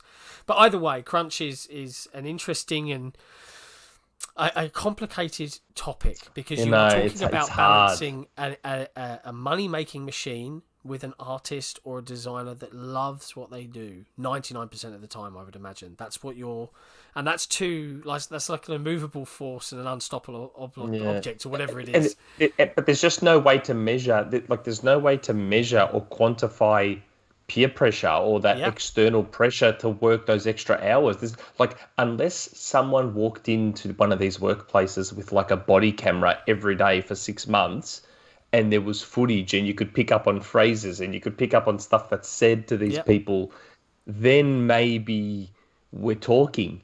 But other than that, it's all hearsay and, well, that's your perspective, dude. So, from this person's perspective, it was completely different. They didn't feel that pressure. Yeah. It's just, it's hard. It's really hard. Yeah. Now, on the subject of Halo Infinite, I think I saw a couple of people referencing it in the chat and a tweet, I think, from Paris, a.k.a. at Vicious696 or 969. 969? One of those. 696, yeah. He was talking about Halo and how it has to be a amazing game, not a good game, right? And, you've said this. Yeah. And this, I would argue a little bit that kind of pressure, and he's right in most ways, that pressure exists for that team, right? So, our pressure, our peer pressure, the collective gaming sphere's peer pressure of Xbox fans is also going to play into that crunch, I think, when that is the general thought process behind most gamers out there. Yeah, Halo Infinite's got to be the nuts, or it's a failure because it's Microsoft's flagship IP.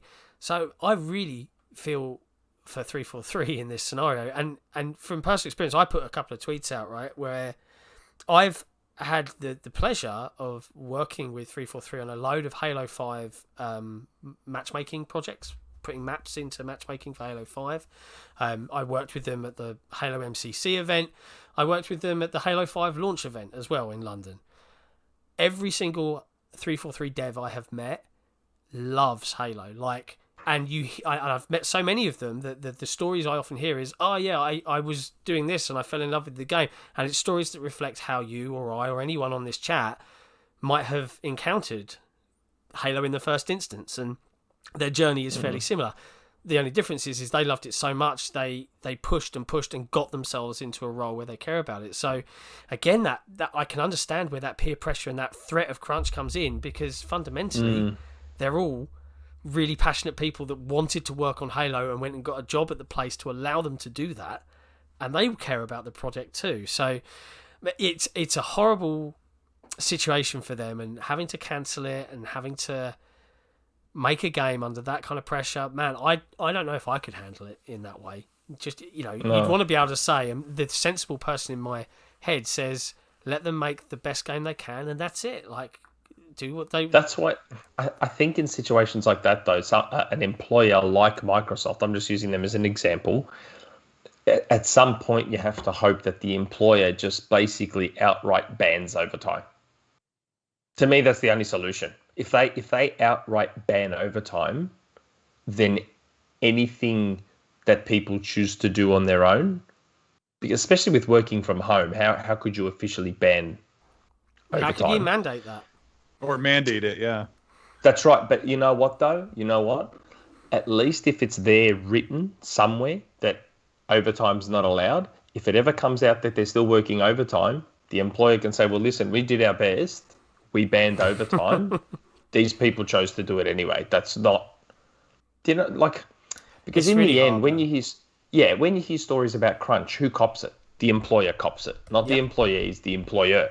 If an employer says, listen, we banned overtime, we told them, look, we don't want crunch, take as long as you need to make the game, we don't need the overtime, and people still do it, well, then that's a lot more black and white. Yeah. Okay, well, this person took it upon themselves, they're very passionate about it, they wanted to do it. Because we banned it, we said don't do it. To me, it just takes that ambiguity out of it.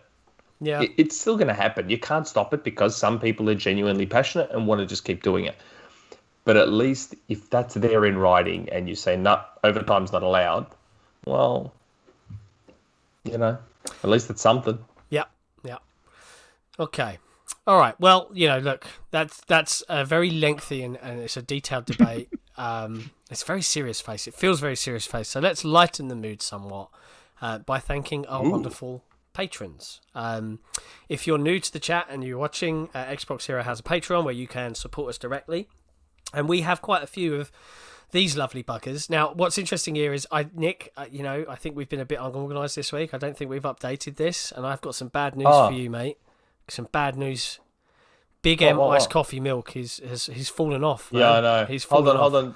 I thought I sent you the new credits list. Yeah, there it is. But it's too late. I can't change it now. So, really? Yeah, I can't change it. But it is what it is. No, let Colt and I just vamp while you add it. Come on.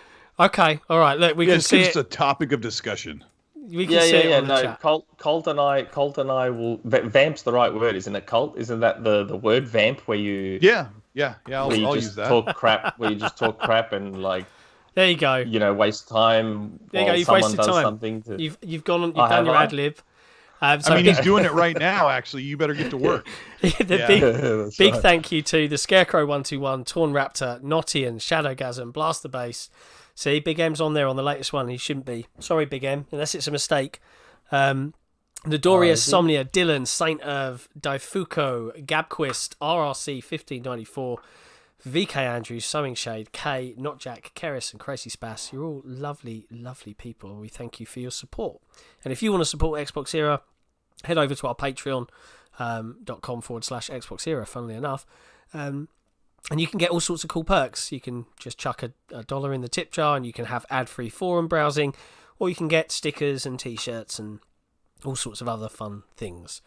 Anyway, now we get to move on to the really fun part, which is Community Questions, another perk of the Patreon, where we let our patrons give us some interesting community questions to cover as a part of the podcast. And this is also an opportunity for everybody in the chat today.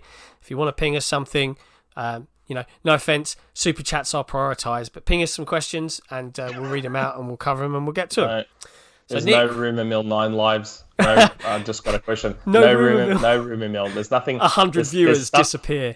Yeah, there's stuff brewing. There is stuff brewing, but there's nothing I can go with today. I have to admit, I think people want the RumourMill because they like seeing the jingle. The jingle. The jingle is amazing, but I can't give you the jingle if there's no RumourMill. Sorry, everybody.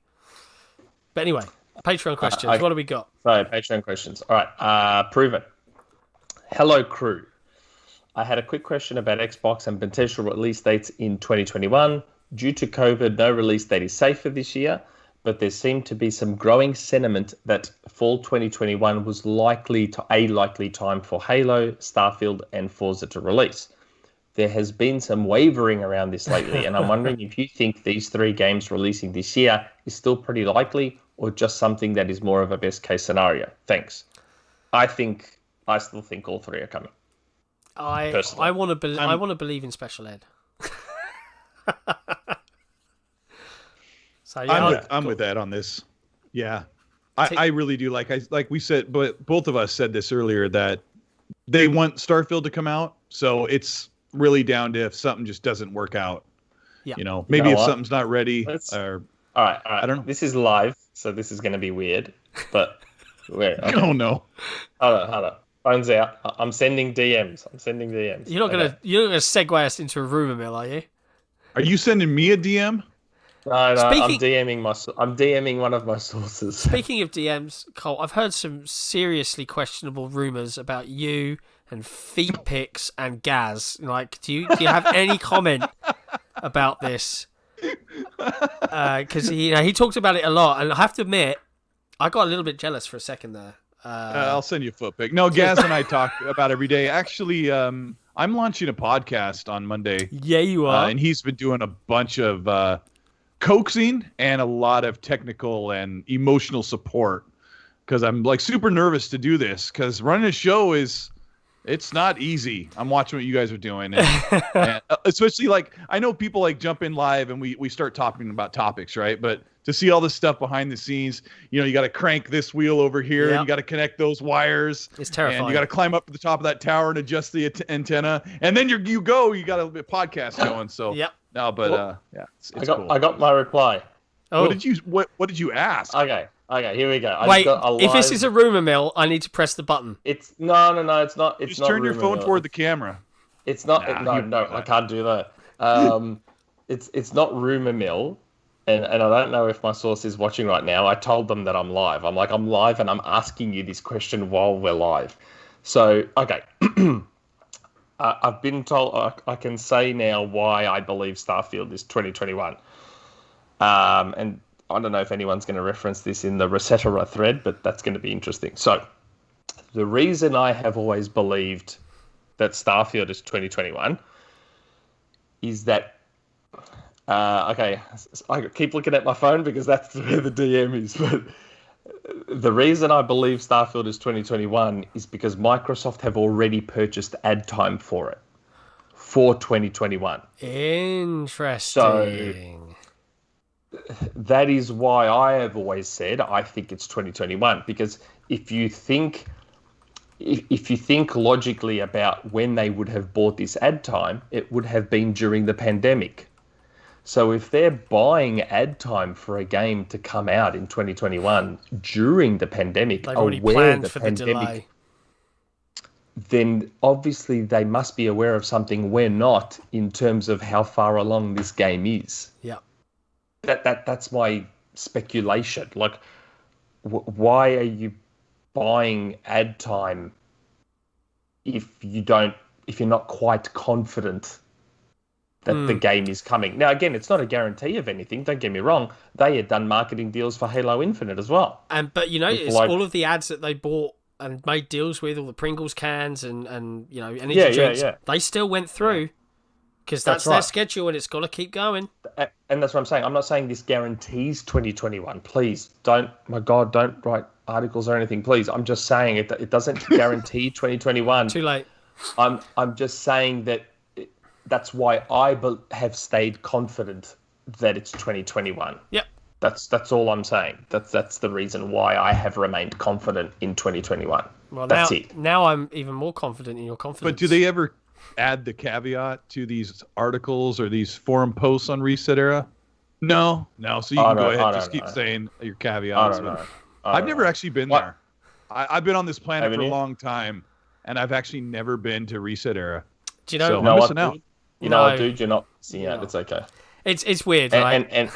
And I'm not there anymore, so it doesn't matter. Don't worry about it. It's weird. That's all I need to know. I liked Reset Era a lot, and I was glad to have had an account there. And I'm sure this is like a weird, but we started this, and the reason we came off of there is because we just did not feel that it promoted good discussion around this platform. We're very glad that we did, but they've kind of proven more and more over the last 6 to 9 to 12 months. It's just not a great place for a lot of discussion, in my opinion. But yeah, hey ho. So yeah. By the way, Sik, my bad. I sold you down the river earlier. I hadn't, because I was waiting to hear back from one of the new patrons. I gave you the wrong patron credits. I've now given you the right patron credits. I'm very sorry. It's too late. You know what? No, I want to read it out anyway because there's like a new one or two. Well, I know what the new ones are. So Jay Rapper, Nodorius, Running Riot. Tyler should be on there somewhere. I think he must be. I think that's Running Riot. Oh, okay, cool, good, great. Yeah, RRC 1594. Yeah, I'm sorry. I was waiting to hear back from one of the patrons about what name they wanted us to use, and that's why I hadn't made the credits yet, and I never heard back. Oh no! Look, so now we've got Randall Thor in the chat. Randall Thor is there here. He is. Oh, I pinged him earlier. I pinged Rand earlier. The gang's and he's all like, here. I'm busy. He's probably beating Returnal for the fourth man. time. Sorry, you're busy. Sorry. I have to admit, I did see some of his gameplay clips at Returnal. Rand is good at video games. Must be why he has a million plus gamer score. Video games. So, I was about to say that could be why he's got such a high gamer score. Yeah. Yep. Logically. Fair play to the man. Here's Rand on Twitter. I just beat the fourth boss without dying. I've never died in the game, and I beat it 3 times. I'm Randall Thor. Good night. Yeah, that's pretty much Rand's what an amazing player. Yeah. He still needs a haircut though. I think he's scheduling that in. Did one of our mods mute Randall? Oh, I was just reading the chat. And I thought one of the mods had immediately muted Rand. Yeah. No. He's muted himself before. That sounds on live. Sounds like like you. Yeah, I do that a lot. Yeah. Okay, so that was Proven's question. I hope that was Proven's question. Okay, so I was getting that DM live, and yes, that is why I believe Starfield is still 2021, but it might not happen still. Yeah. Okay. Next question is from Mort. G'day, Colt and panel. Man, I thought we had been over this panel thing. Incredibly awesome to have Colt on the podcast. Such a great guy. My question. We all know the release schedule this and coming years are shrouded in mystery still. Everyone talks about this year for obvious reasons, but which of 2022 and 2023 do you think will be the best year for Xbox and why?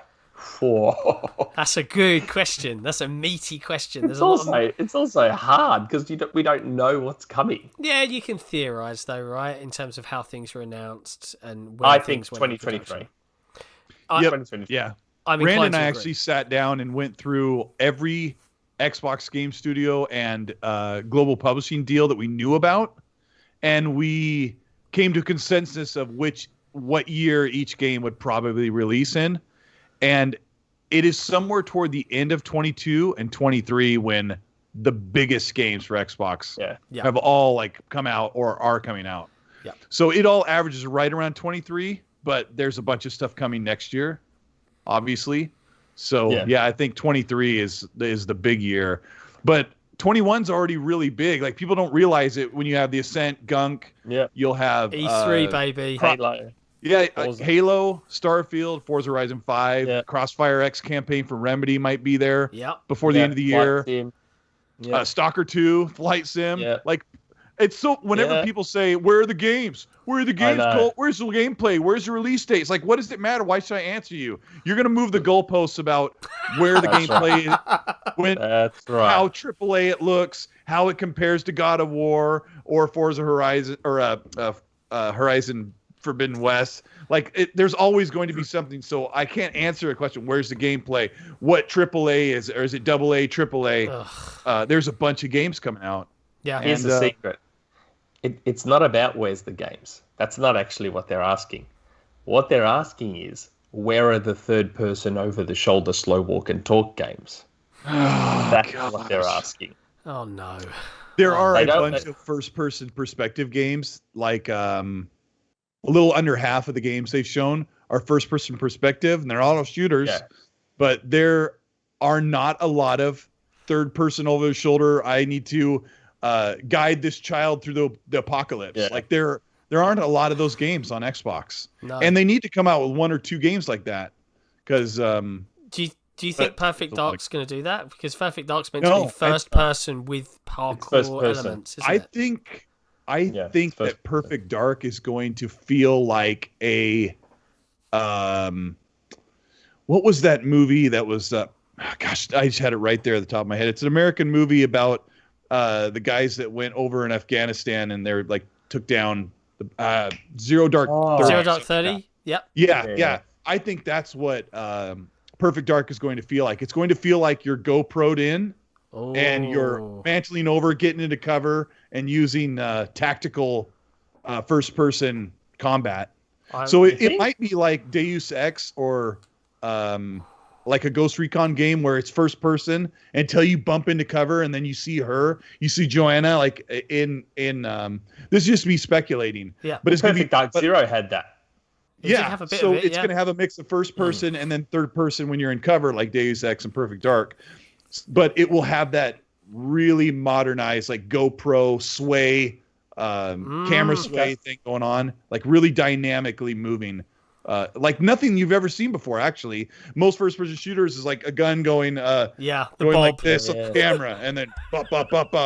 And we've loved that for years, but this may be like swing, and it's hard to do this with a webcam, but you know how on the GoPro footage, that camera, the gun gets up really high in your view, and you're looking through an optic and stuff. It could be something really, really refreshing. So that'll be cool. And I got another thing that's semi-controversial, I got to say. Trends always go in like they apex up and then they get old and they get stale, they come down, right? In cycles. I know we love third-person open world action adventure games where you see your entire character from the camera behind. But when will it come to the time when that has become passé and overdone and not exciting anymore and not enjoyable, and you need something different, something fresh, something new? Like Perfect Dark could be that game where people are like, I've never experienced a shooter like this before. This feels like I'm in a tactical, dangerous place. And it's got that James Bond thing going on. That could be really cool. You're getting me hyped here, dude. Like I'm a big Perfect Dark fan. Do you know who's working on Perfect Dark? You've got Sony Santa Monica, Red Dead Rockstar team. You've got Grand Theft Auto people. You've got the leaders as Daryl Gallagher, who brought us the Tomb Raider series. You've got the best talent there at the initiative making a franchise that's been like kind of long dead for 20 years. Yeah. And they're going to, like, I didn't care about Tomb Raider personally, because remember I told you I was kind of out of game for 10 years? Yeah. That was during the Tomb Raider launch. I didn't care about Tomb Raider, but when I saw them bring that in 2012 or whatever it was, I was like, holy crap, that looks cool. That's like a female version of Uncharted that's going to be on Xbox. Looks incredible. But my point in the beginning was, what if the third-person open-world action-adventure stealth-based shooter and all that stuff. What if that becomes eventually to be stale? But I still like those games. And like Ed's saying, they get a little old. But there's going to be a time when you're like, that time has passed. We've already played 700 games like that. And Xbox is doing everything but that one genre. And I wonder if it means something. Yeah, I think it's a good point. It's a really good point. The sauce. I was going to say, I suspect Fable will be a third-person action-ish RPG. Yes. I think In Exiles' new game is rumored to be a third-person action RPG. Maybe even Compulsions. Compulsions is meant to be third person, and of course, Hellblade is a slow. That's right. So they're gonna have it. They're gonna have it. Yeah, but you're the right. beauty of it is, it's not all they're doing. Yeah. There's going to be variety, which is what we've said before. You want variety. I personally don't care about RTSs, but it's great that we have one. Yeah. I don't even really care about racing games that much, but it's good that we're going to have a couple. It's nice to have a variety of stuff. Especially in a Game Pass world where I'm not like huge. I was never, before Horizon, I never gave racing games a second look. And then Horizon 2 came out, and it was like, I'm actually having fun driving cars. Okay. And I played the crap out of that. I played the crap out of 3. I played a lot of 4. I felt like 4, I know there's a lot of people love the seasons, and I'm from the UK, and it's a gorgeous game. 4 kind of felt like... 3. It felt like it went too down the Ubisoft, loads of little icons on a map, and I was like, I only want to do the big events, and I'm kind of out. But it's still a great game, and lots of people still play it every day, and it looks beautiful, and I'll definitely pick up. But now I'm in a world where I can just try all of those different genres and varieties, you say. It's like having a big buffet, and I'll just have a little one of this, and if I don't like it, I don't care. I can just delete it and play the next thing. People hate the buffet analogy because all the food is usually pretty gross. But it's a AAA executive buffet. Game Pass. Like Game Pass is loaded full of high quality games. You've noticed that they always say over 100. Yeah, high quality even though it's like 350.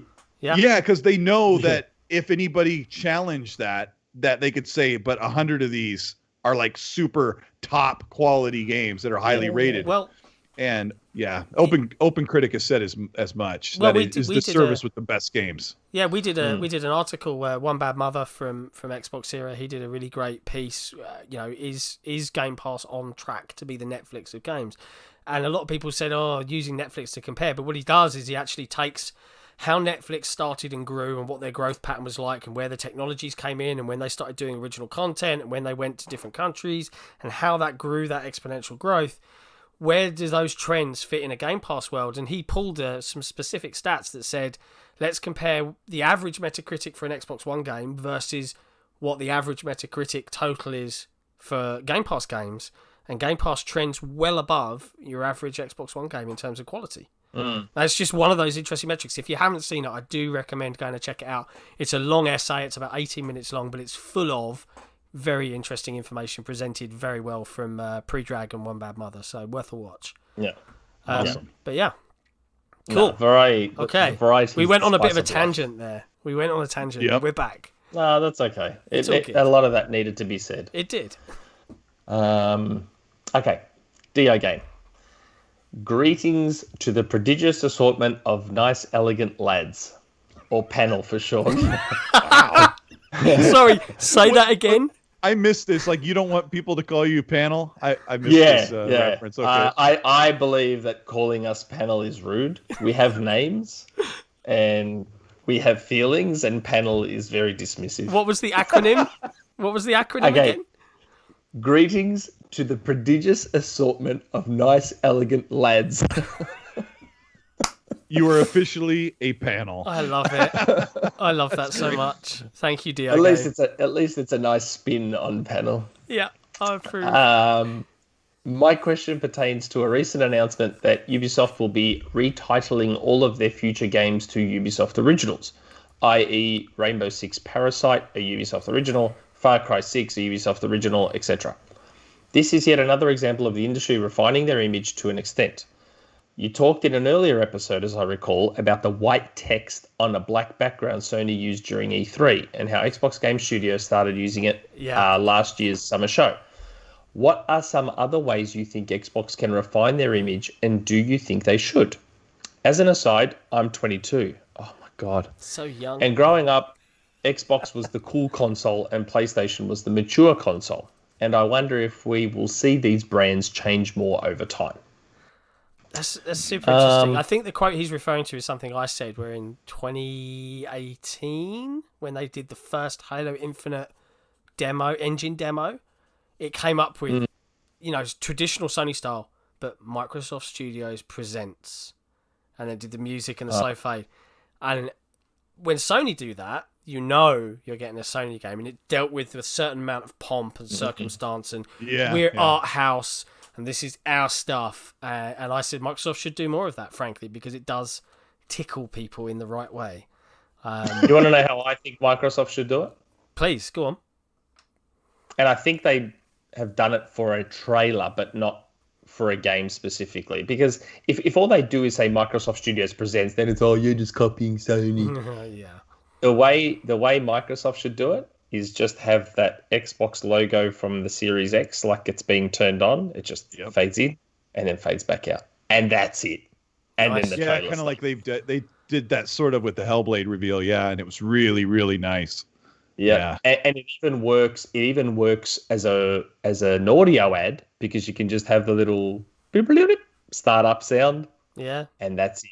And then all of a sudden the trailer for the game. Just have that logo fade in and fade out. There is that to it, and I think that works for the long form. I think there's a couple of things from my perspective that Microsoft would and should do, and one is their overall presentation. Maybe I'm old. I am old. Not as old as these two, but I'm older. But they man, and the Gears marketing is a really fine example of this. It's always some really bombastic, like, drummy track. It's always like loads of quick cuts. They never give a chance for the game to just speak for itself. And I can't help but feel, I look at how what was the game that just had a really, I think it was Phoenix Rising, which I think is a hugely underrated title from Ubisoft compared to their other stuff. I recommend going to play it. It's the first open world game in many, many years that I've fully completed. Immortals, Phoenix Rising, thank you.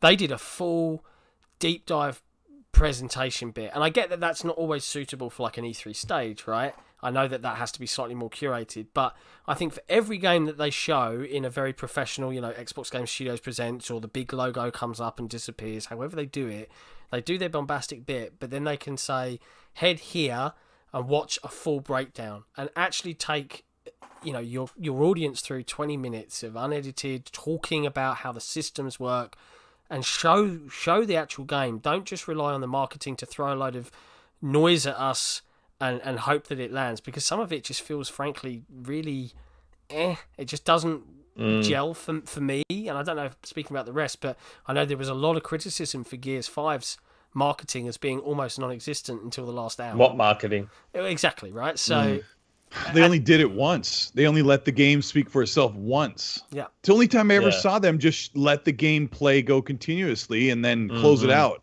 Yeah. And it was Halo Infinite last year. And it was a dud.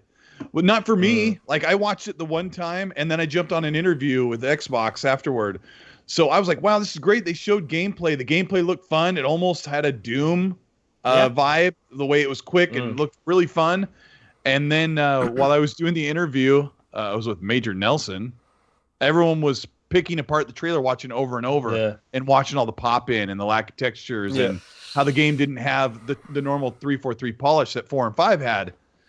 I hope that doesn't scare them off of doing that, but it seems right now that Xbox is just going to show a couple of screenshots, do a quick gameplay cut and a montage, and just release their game. And I hate that. I want to see way more. Yeah, I think I want to have the choice of how much gameplay I want to watch, because I normally don't watch a whole bunch. Yeah. Normally I watch the first minute and then I just closed the video. I'm like, I've seen enough. The game's moving.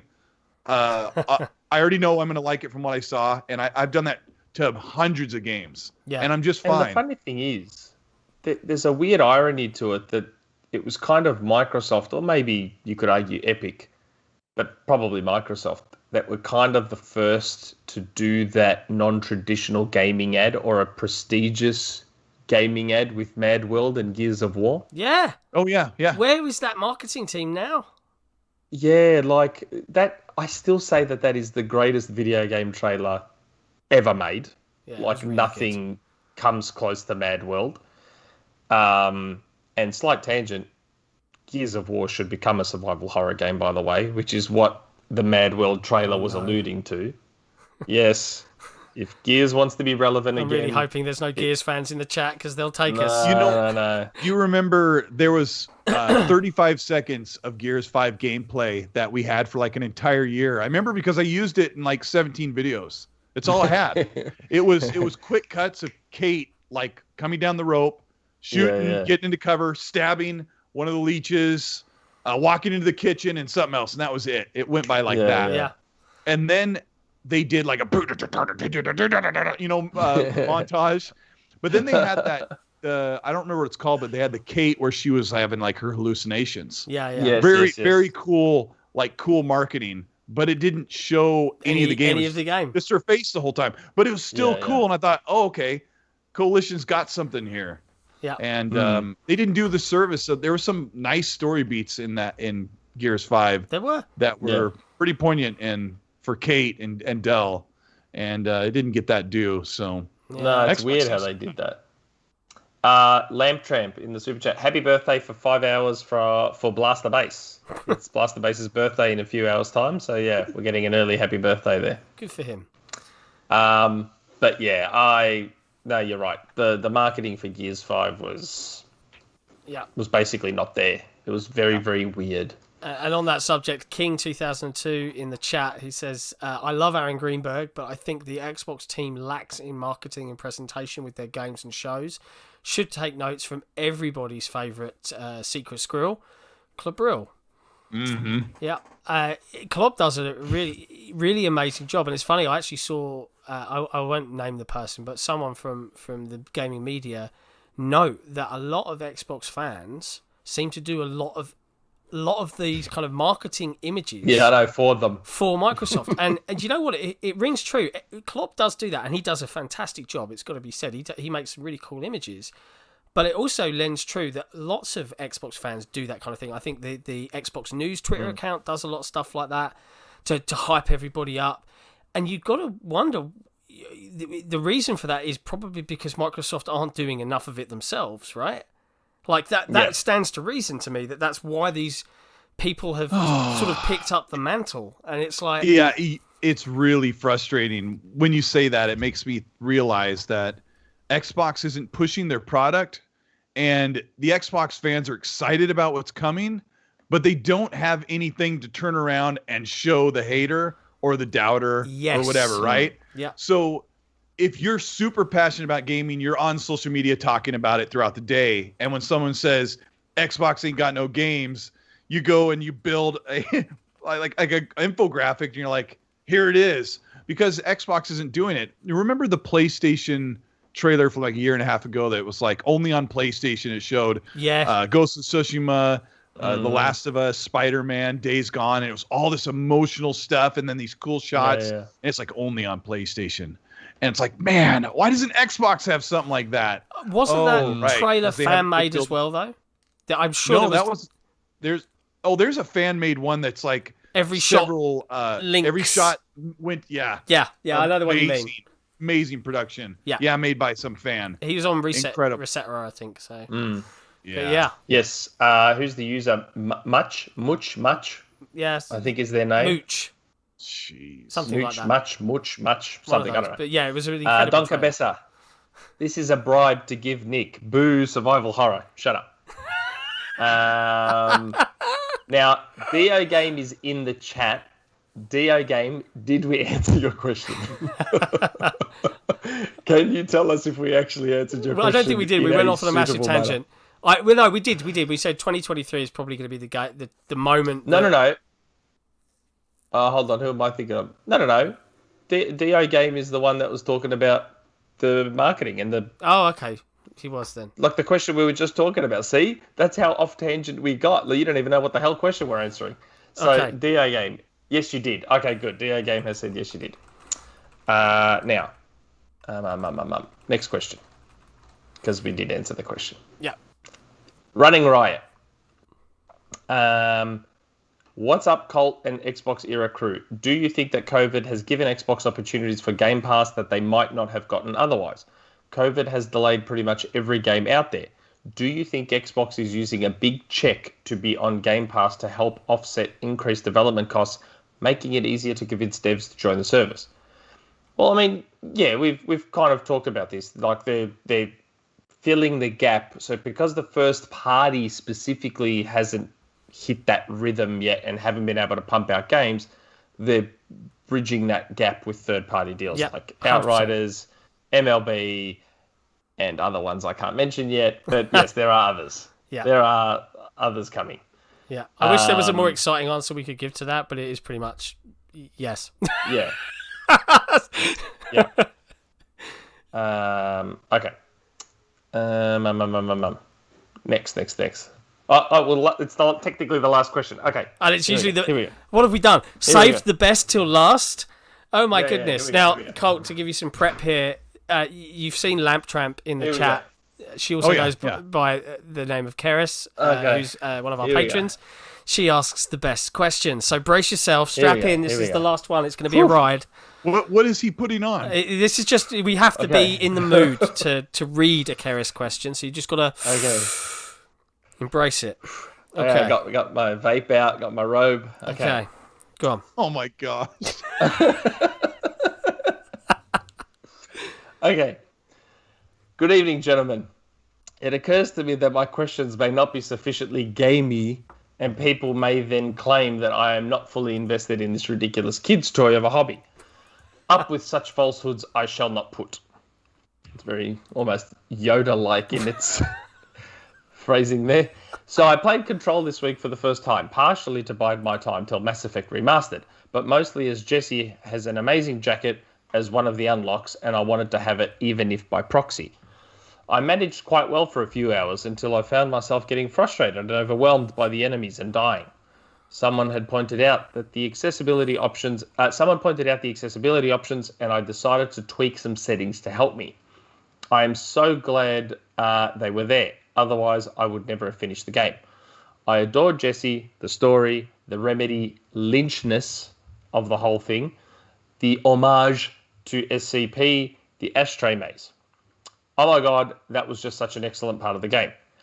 Better still, they had no effect on the achievements, so now I have finished and see a few remaining. I am tempted to go back into the world and clear those up, and even now grab the DLC. Thank you all devs who had accessibility options. Yep. So that's the story. All of which leads me to my question. We are going to buy a ride-on mower. Okay. This is something I found that grown-up me and child me are both stupidly excited for. Only the second time that has happened after my KitchenAid mixer. What purchase have the panel made, or would make, which would make both adult and kid versions of themselves as excited as the N64 kit? Okay. Remember? Oh my gosh. Nintendo 64! Remember that kit? It's so good. It's a good question. So what purchase would make us that excited? Oh, this is easy for me. Go on, you go first because I'm still thinking. Okay, about a year and a half ago, my wife was bugging me about getting a dog. And I grew up with a dog that I loved, but like as I got older, dogs were smelly and I didn't want one in my house, or I didn't want one picking up his poop before I mow the lawn. So I put my foot down pretty good about this. And then finally I realized that every time my wife made a decision, it was a great decision, like every time. So I told her, wise man. Okay, she showed me this picture of this dog, this little white dog with legs about this long, a little puppy. And we went and picked up the dog, and he's become my best friend. So as a grown-up, middle-aged guy or a child, like I had the same like excitement of wow, look at this little fuzzy guy. So yeah, that's my purchase. That's like breaks the barrier of age for me. Yeah, and it's not a boring thing like a KitchenAid. No, dogs are great. Dogs are great. What's yours, Sik? I know mine. Mine's gaming related. It's really weird. Like as soon as Colt started speaking, I thought recently about when we moved house, we had two cats. One's really old and one was kind of about 10 years old, and she was wonderful. Her name was Pickle. She was a gorgeous cat, very huge, unique personality. She was so clever. She acted like a dog, and when we used to go for a walk, she would stay at your heel. We could walk all the way up to the local shop. She'd come around the shop aisles with us, and the shop owner would be like, "Is that your cat?" And I'd be like, "Yeah." She just bear with her, and then she'd follow us home again. And when we moved house, she got out very early on into the build and was hit by a car, and I had to bury her at 1 a.m, and it was horrific. But the positive side of that horrific tale is my kids are of a good age, and the wife was like, "Please, can we get some kittens?" And I was like, No. And then she showed me a picture of a couple that were up for sale in the middle of the lockdown. That was like a couple of towns over from us, and I had the extra money, and I was like, "Oh, go on then." And then we went to get one, and then we bought two, and then there was this gleeful moment where we brought the kids back in, and I was like, "Guys, you need to chill and relax. Don't go crazy, but come and have a look at this." And oh man, I adore those stupid little fluffy idiots. They are so wonderful. So yeah, I'm kind of aligned with Colt here. It's not video game related. It's the joy of having a pet that's a new part of the family and seeing my kids learning to interact and grow up with them. It's nice. So yeah, that made me very like. So yeah, there you go. There you go. Well, you can be the only gaming nerd. Yeah, and Lamp Tramp can confirm if this counts or not, but there's like a purchase. What purchase have the panel made or would make? Yes, this is a would make one. Mine is a Daytona USA arcade cabinet. The very first original Daytona USA with the half car and the big screen in front. If I had got that as a kid, or even if I got that now, I would definitely be worse than the Nintendo 64 kid. Does that count? Lamp Tramp, let me know if it counts, because I know you're watching and you're in the chat. I think Does that count? I think that counts, dude. Yeah. I think that counts. The only reason I thought it might not is because how realistic is it that someone could buy the Daytona USA arcade cabinet? Yeah, I've thought long and hard about making one for myself, buying the MDF kit and painting it up and doing all the art and putting a Raspberry Pi in there and having like a cool emulation machine in my man cave when I eventually get around to finishing it. But, we'll see. I mean the full-on Daytona one, the original one where the cab would lean and turn with you. That thing was unbelievable. Oh, my gosh. Yeah. That thing was cool. Amazing. Very cool. It was so good. I see one last... But, I know we're coming up. We've just tipped over 2 hours, and I know we've got to wrap it up. But one last question from the chat. I can see lots of demands, Colt. Lots and lots of demands for you to talk. And it's Shpeshal Ed's favourite game. He's been right about it so many times. Elden Ring, apparently. Any comments or feedback you guys have on Elden Ring in any way, shape, or form? Yeah, I have some inside information on that, actually, for the RumourMill for you. Can I play the jingle? Yeah, you ready? Okay, hang on. Let me play the jingle. RumourMill. Wait. We have to hear it, I guess. Yeah, you can't hear it. You can't hear it, but you just know that our audience is experiencing it. There you go. Right, we did it. I feel really happy. What is this? Go. Elden Ring has been canceled. No, I'm just kidding. I don't know anything about it. No. Everyone wants to talk about it, but yeah, I don't know what the heck's going on with that. But is it going to be exclusive, Ed? Elden Ring, no. No. That's not going to be an exclusive to Xbox. No way. What about a 3-day exclusive deal? 3 days? 3 days. That would be enough to pick. Can you imagine just lots of Elden Ring fans as we go on? I may have something on Elden Ring later down the road. Oh, what a tease. Down the road. But you can understand why Ed is so hesitant.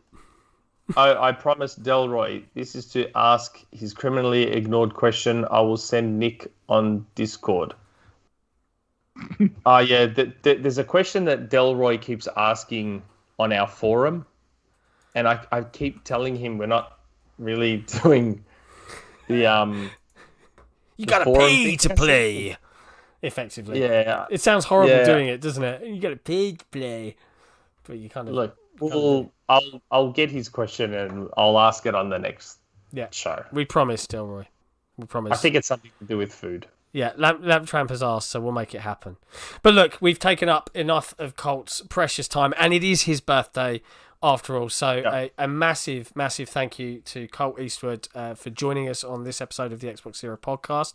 Be sure to head over to his channel and keep an eye out for his podcast, which is XNC, Xbox Monday. Newscast. Yes. Yep. Xbox Newscast. Yeah. Launching Monday. We'll be there. 5 p.m. his time. 5 p.m. 5 p.m. your time. EST. Yeah, and I'm going to get it onto Spotify directly afterward. So it'll be up for people who are, in the UK it's 1 a.m. when my show's up. So. Yeah.